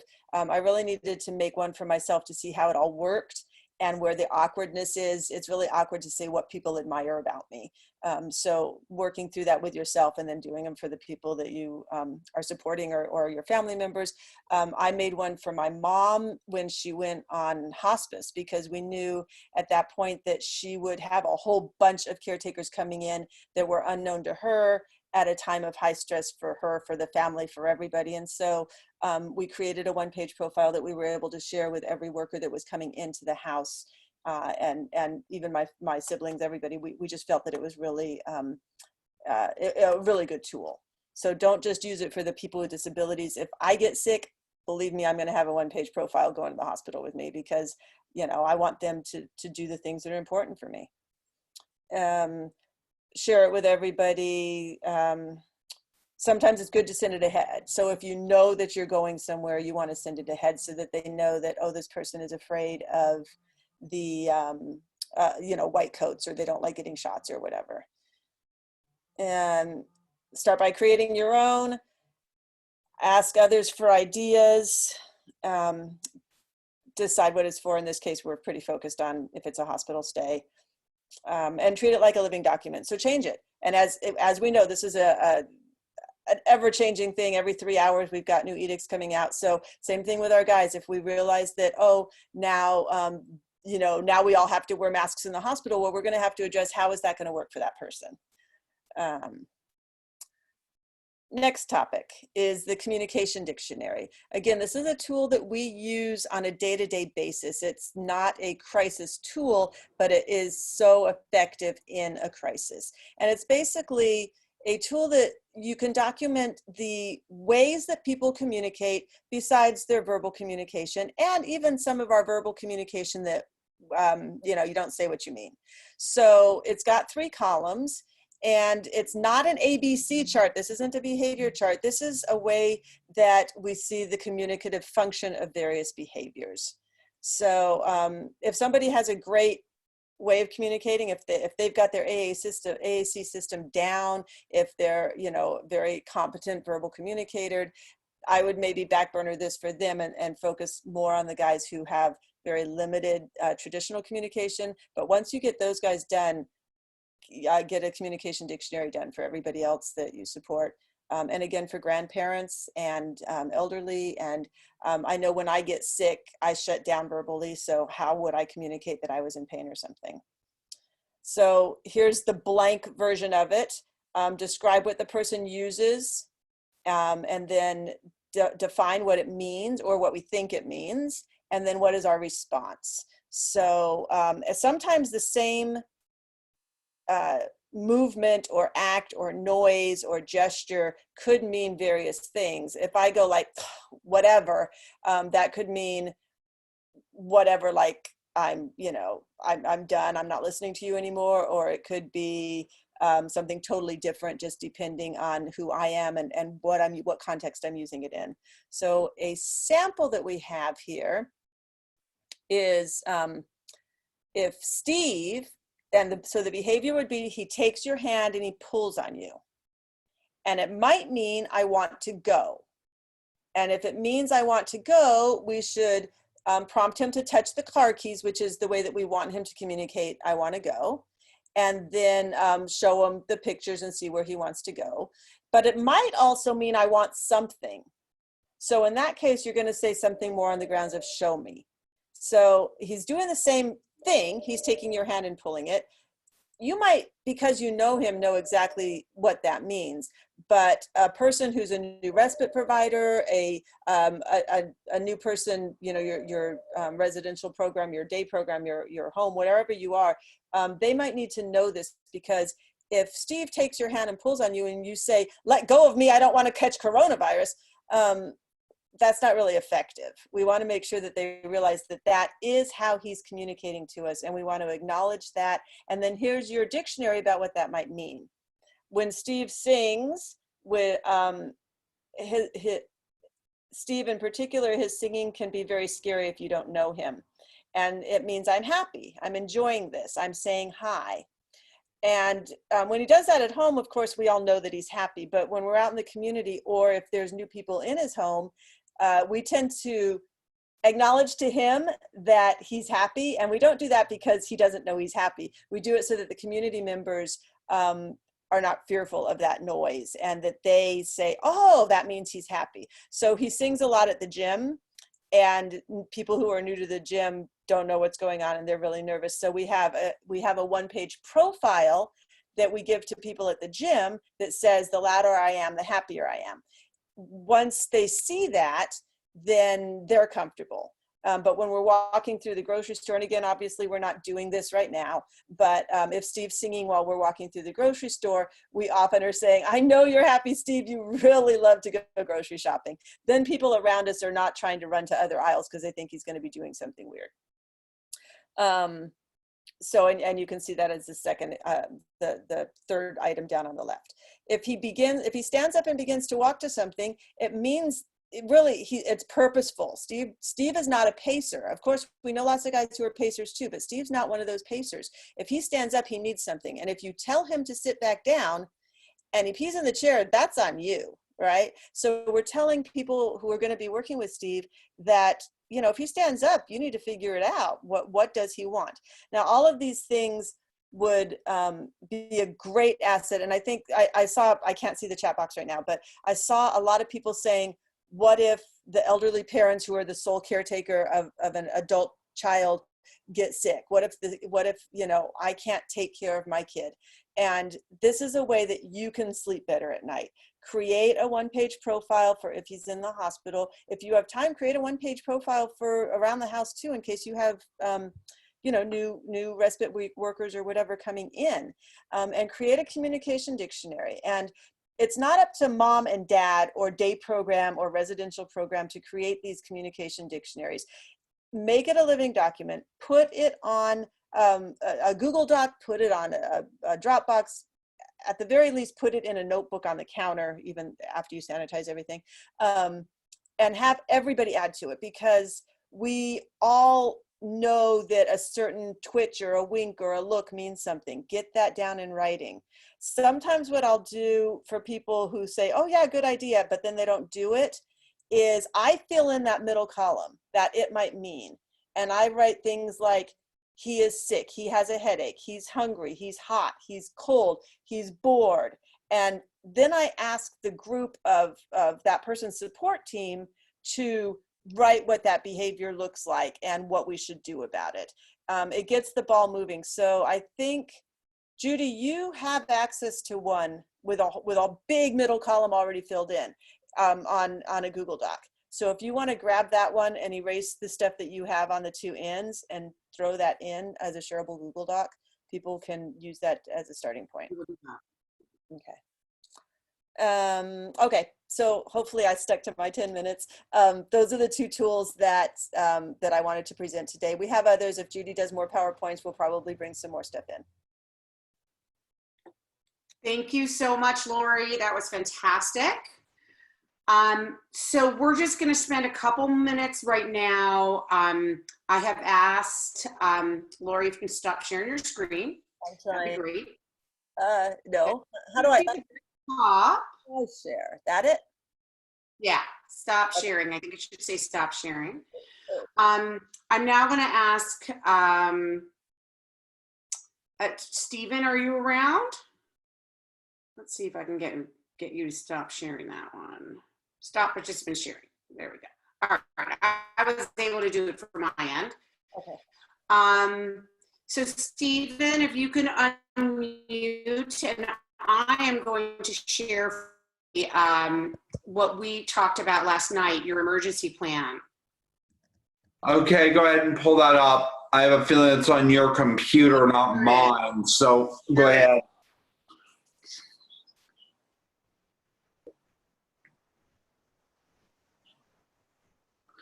And keep in mind that my housing, there's a few things that are different because mine is owned by a university. So there's some policies that reflect this in my thing. I'm in a 5-unit complex that is owned by Chapman University, and for graduate students and doctoral students. So that some of these policies represent Chapman's rules, which are a little different from how a individual would do it if they had a regular landlord. I just wanted to point that out. So do you want me to go ahead? Okay, Stephen, so let's just example. So you put in your doctor's name, and we didn't provide the phone number here, but you want to talk about who your emergency contacts are? Yeah, my emergency contacts are some people who are from different areas, because I don't live with my parents currently. I live with I live by myself in a different city than my parents live. My mom lives in San Diego, and my dad lives in Texas, and my brother sometimes he's in town. He lives in San Diego sometimes, and sometimes with his girlfriend up in LA. It's very complicated. So I didn't have a place to move back to because my brother's taken my old room, and my classmate Sarah lives in Orange, so she would be available for thing. I can also, my friend Lynette, who I've been known from high school, if something would happen to my mom, I'm sure she would help me, but I'm not in a dating relationship with anybody, so it complicates the emergency a little bit. And I do have their phone numbers on my phone and everything and I do have it on a version of the sheet, but we just have them turned off here for privacy reasons, by the way. So I would contact them if I had an emergency. If I got a real emergency, I would call, of course, a healthcare or something. So go on. Scroll down a little bit, Judy. Who will check on me? Obviously, I've been in contact with my mom and my family and some of the others, and if need be, to deliver food and stuff like that. If need be, if I need to. Normally, if I'm not sick, I would just drive to the store because I am one of the people with disabilities who do drive. And then they contact me a thing and stuff like that. As to who I check on, some of my mom, my friends, others. I'm going to meet my mom tomorrow, actually, but I have to drive down to Oceanside because we're meeting halfway to get things. And then who I check on, my friend, obviously my mom, my friends, my brother, my dad, others. My dad lives in Texas, so we're not very close there. Different people, and then my mom and my brother and my neighbor can bring me supplies, and probably some of my friends up here at Orange can, if need be. And of course, you can use online services too, like Vons.com or Amazon.com or others, but usually there's a backlog because everybody's doing it right now. If we need to leave, I would bring some bottled water. I did not take meds right now, but if I did, I would bring those.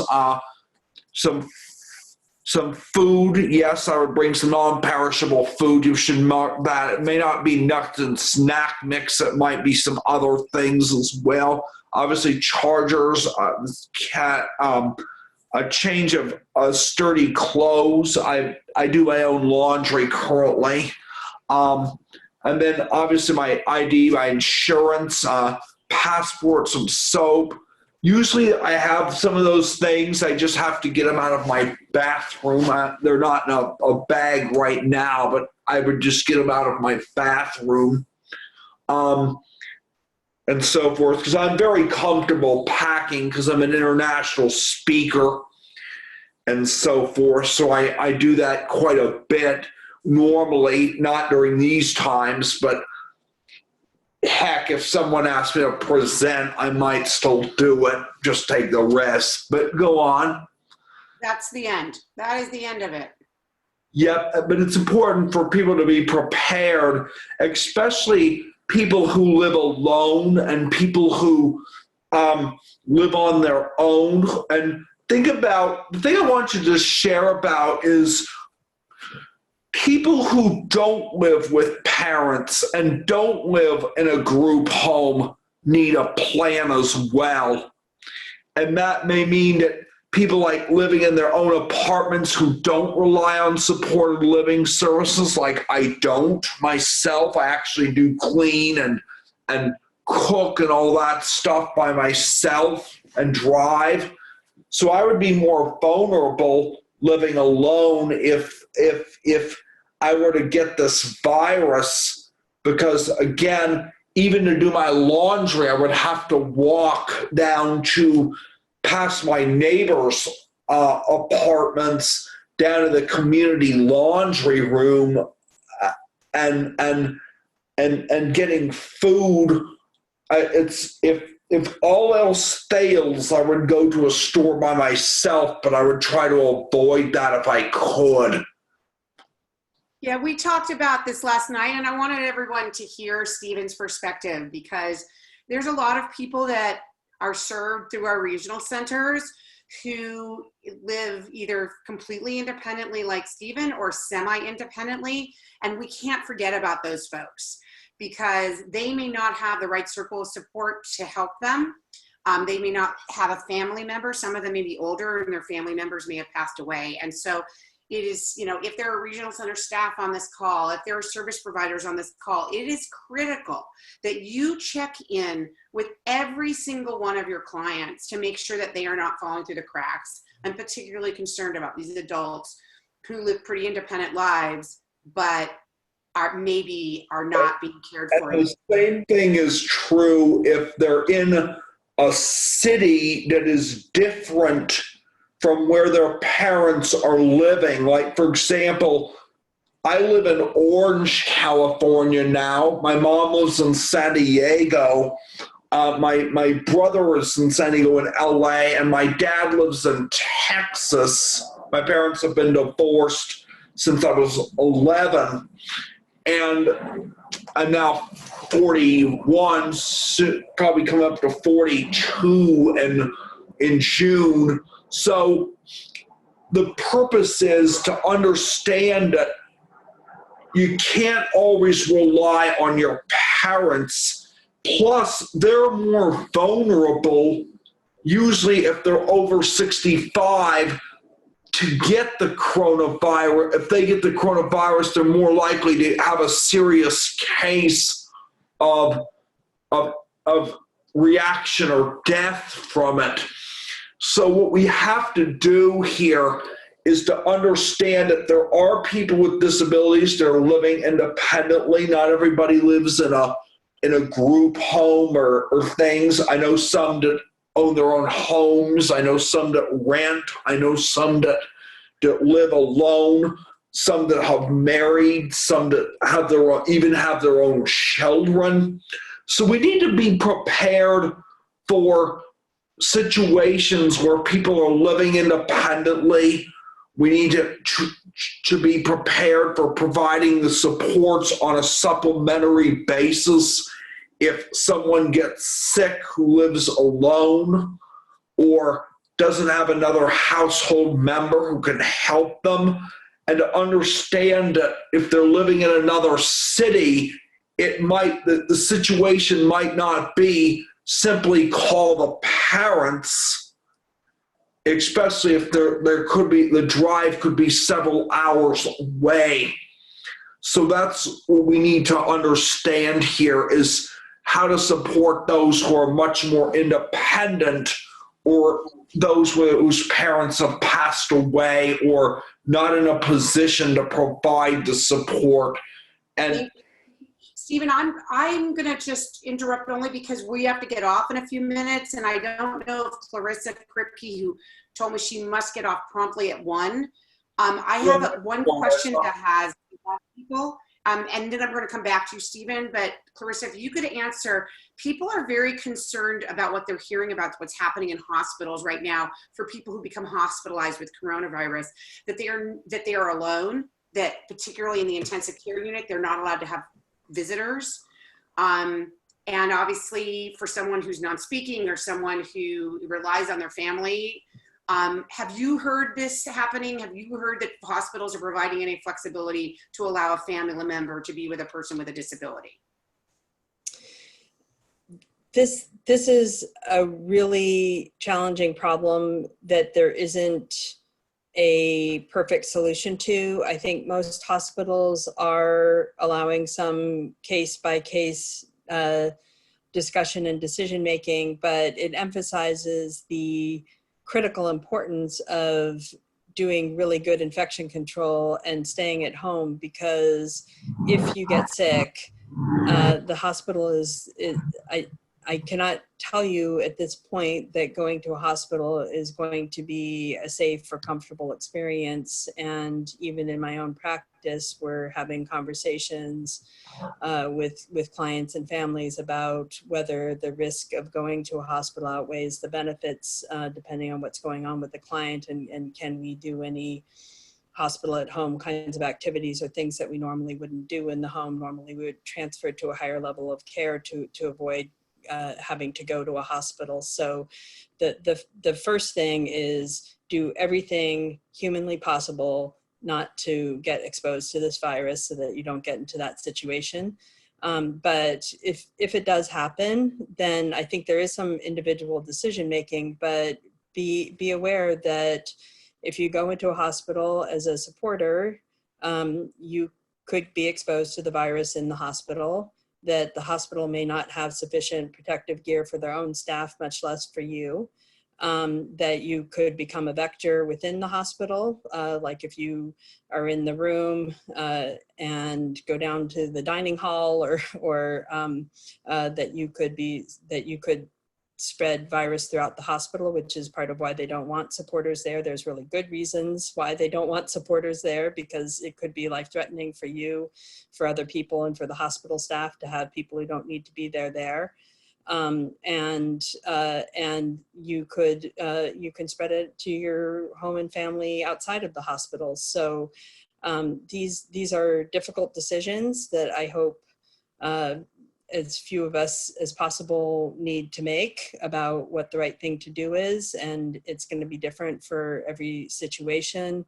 But the step one is prevention, prevention, prevention, because once someone's sick and once you're in a hospital, then our options are becoming more and more limited, and none of them are good. That may be a harsh reality, but I think people need to understand that. Thank you so much, Dr. Kripke. And I know you need to sign off, and Lauren did, but we have I want people to stay on, and obviously this is all going to get recorded so people can go to this part. We have one more incredible presenter. Darlene Hanson is a speech therapist who has been in the field for a very long time. She particularly works with people who are non or minimally speaking or unreliably speaking. And we wanted to make sure that we're paying attention to specialized populations here. Like Stephen, who's independent, as well as people who are non or minimally speaking. And Darlene has some slides that she will share as well.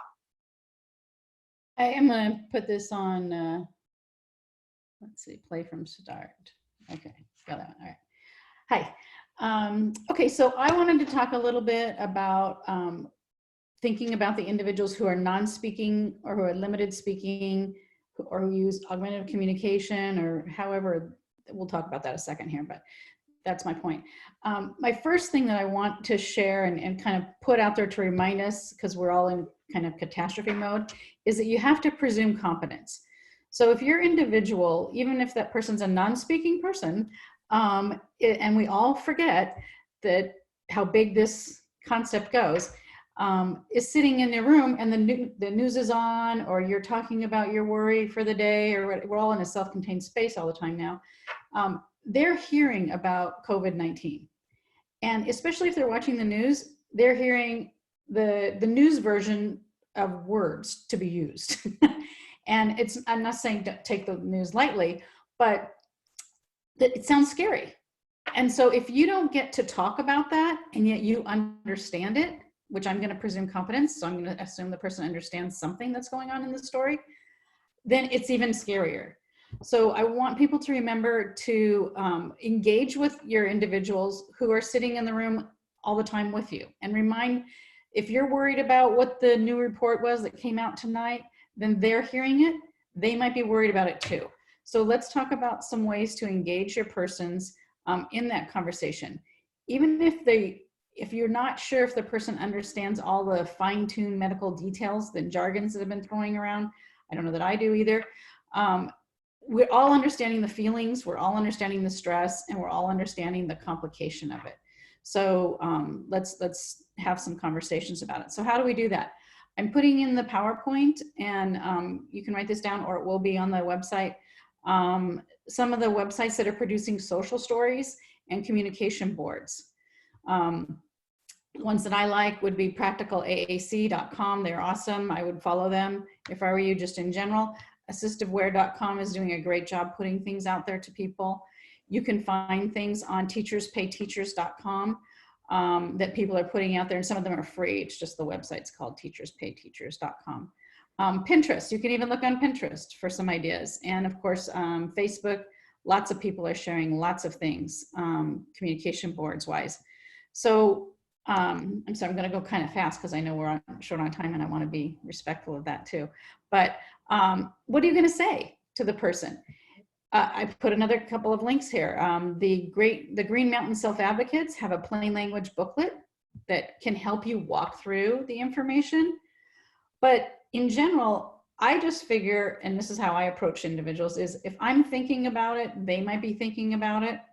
And don't get so caught up in how simple does it need to be. Share the nuts and bolts of it. Again, presuming competence, okay?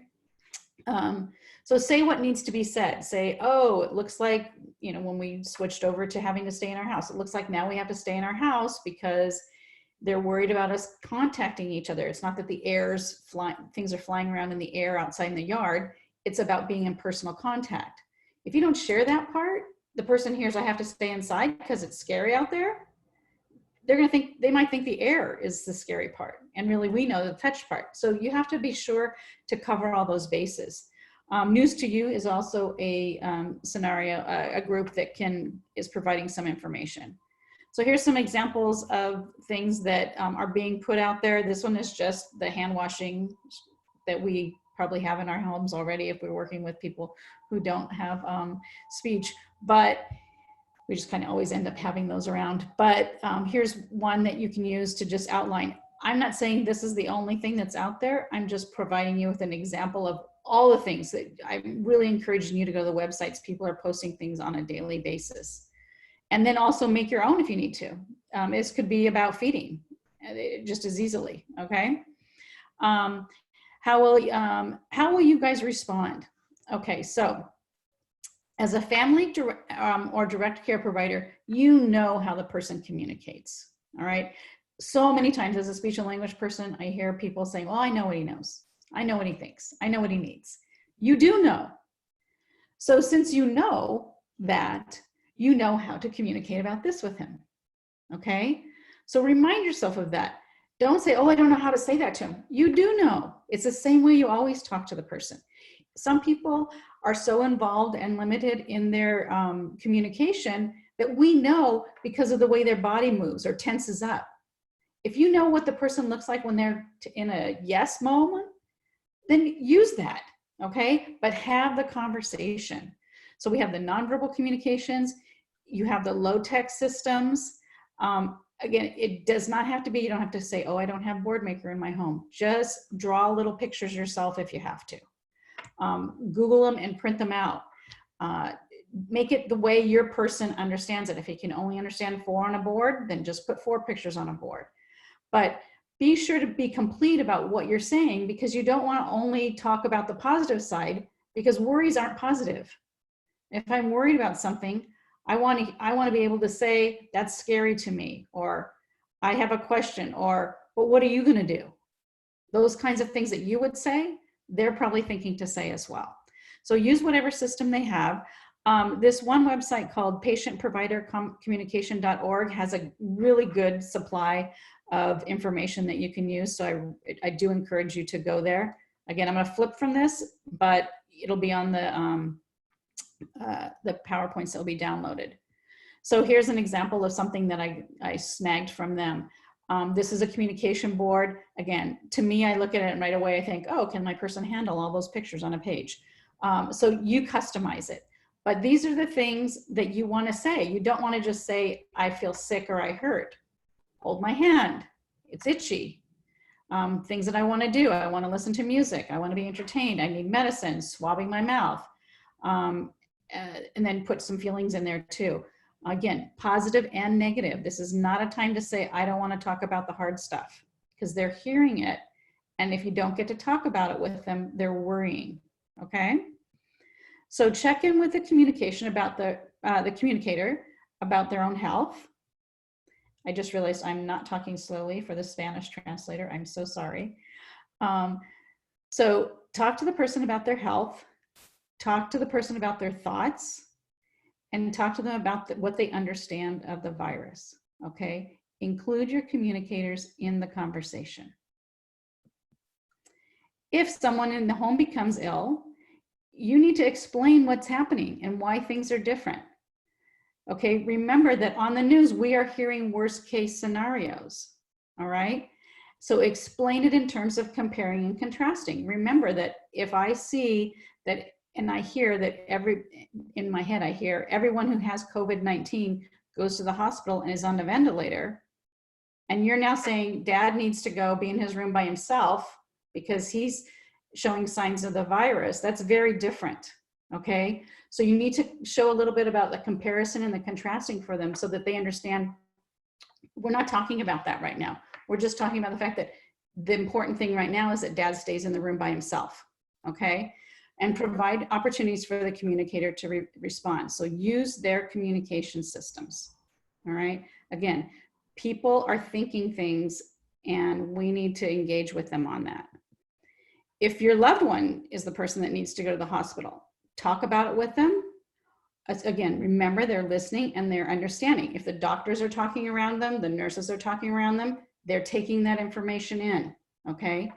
We've talked a lot about what to have in preparation. So send a copy of their communication board and the dictionary and the profiles. Attach a note with the paper saying what is available. Model for, you're going to be modeling for your persons. If you can't go with them, which I pray and hope that we can, but if we can't, you're showing the way. And again, remember, you're only showing to that one person that you're connecting with. The other people that are going to be helping won't be in that interaction more than likely, but keep modeling, okay? Create a laminated sign to go on the wall that describes, and this was kind of like the personal profile, and that just says what needs to say. About how the person engages and understands how your loved one does. You maybe send in a few family photos and write names on them, okay? So I put up some ideas. My ideas would be, I'm John Moore. I understand what you're saying, but I do not speak. This would be, apply it to your person, but I'll use my eyes to say yes or no. I blink to say yes. I look away to say no. Please explain to me what you're doing, otherwise I'm scared. Okay, just reminding people that in their haste, which they're going to be overworked, of course, that if you just do things to me, it's very scary to me. okay? So that's something that you can say, can you please put this up on the, I have the dry erase boards in all the rooms. Hopefully, again, that won't have to happen, but hopefully we'll have those things available if we need them to. And then I'll just end with, we're gonna go into this in more depth on a webinar on Monday morning, 9 a.m. Pacific time, on the wellspringsguild.org. And you can go to that website, it'll be free. And we'll go through this supporting the AAC users a little bit more, okay? And Pascal Chang from Vermont's gonna be running that panel. All right. Sorry, I talked too fast.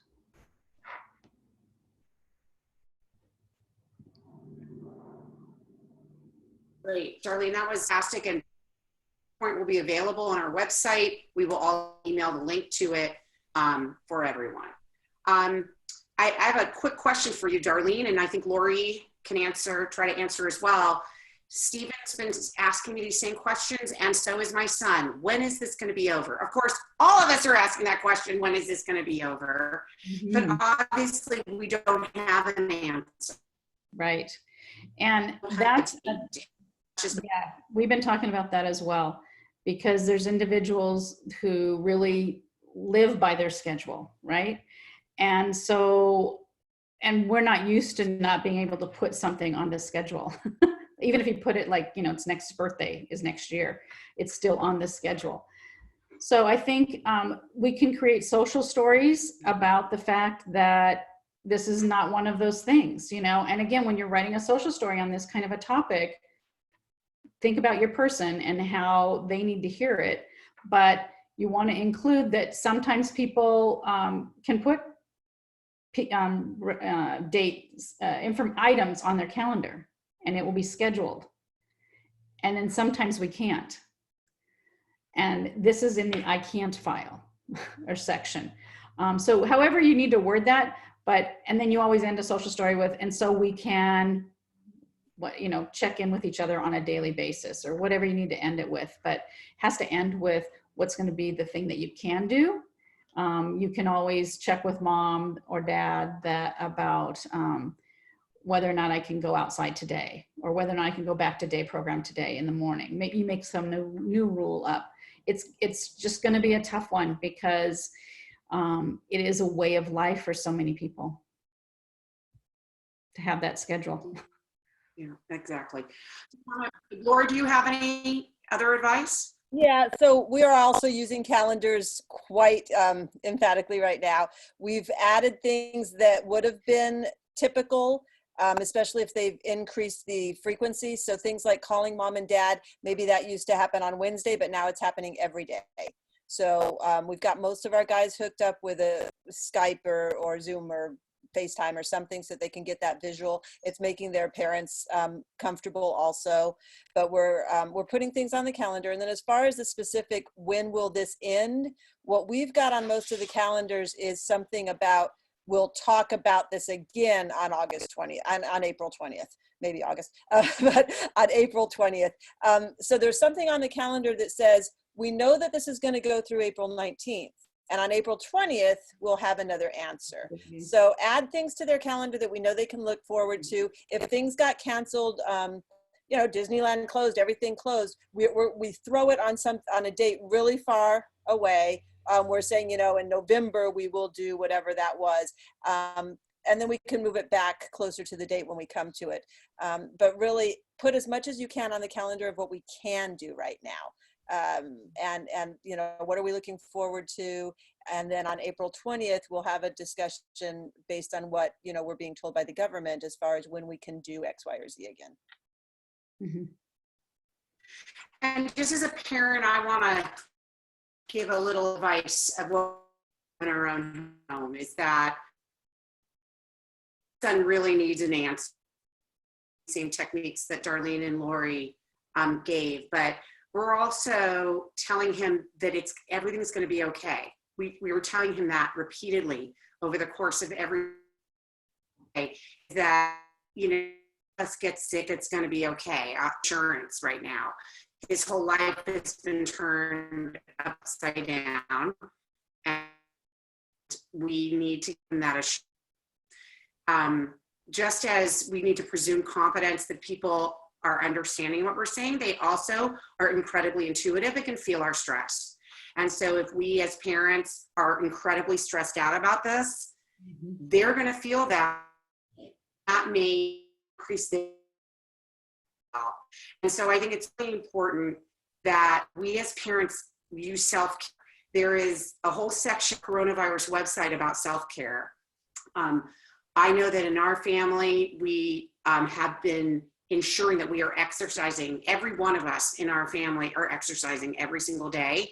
We're trying to eat as healthy as we can, and we're trying to tell ourselves generous, which also, by the way, increases our immune system. I'm actually getting more sleep now than I had in a very, very long, but I'm also trying to take time every day because I'm now day long. I'm trying to make sure that I am taking time off, whether it's through meditation, whether it's through quiet time, whether a TV show day, which I know if you're the only person caring, what that means is if you have no time to then you need to reach out to your regional center, because that to me is crisis. If you need to make sure that you have some to yourself to maintain your stress levels are low. What we're going to do is I'm going to there are a lot of really good questions. I've tried to go through and answer the ones that have already been answered, answer the ones that could be answered. As I said, it is being recorded. We will have the recording up within a couple of hours on our website and email those of you who registered by email. We're going to do another one next week.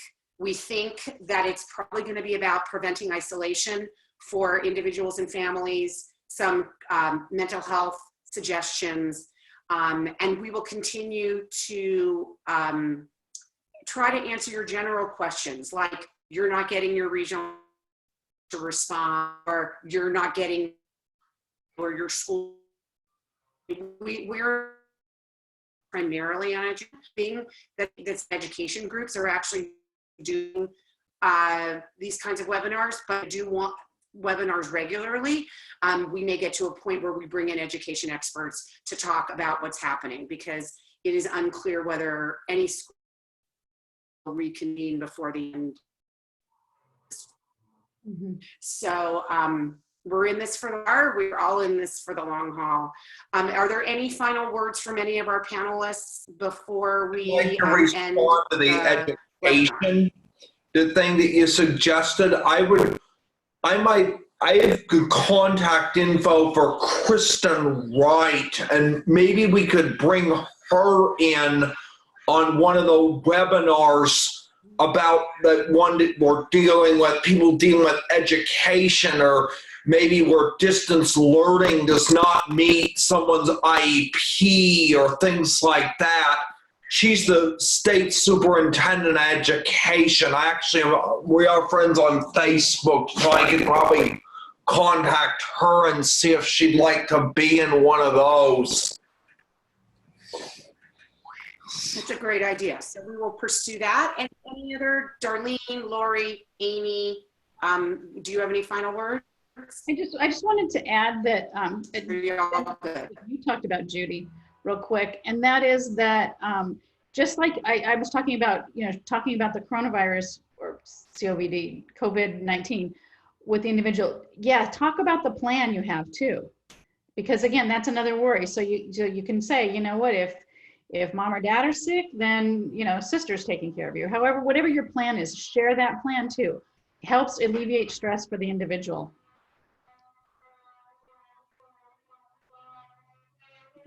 And this is Amy.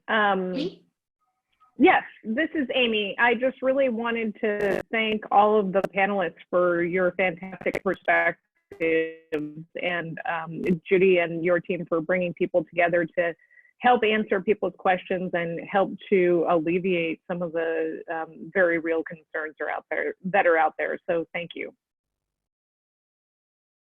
Thank you, Amy. Thank you. Thank you all for joining us today. Once again, we'll have it up and running so that you can share it with your friends.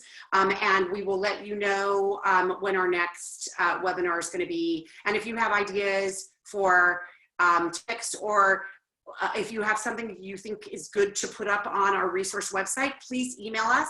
Our email address is info at dvunited.org. That's D as in disability, V as in voices, united.org. And we'll put that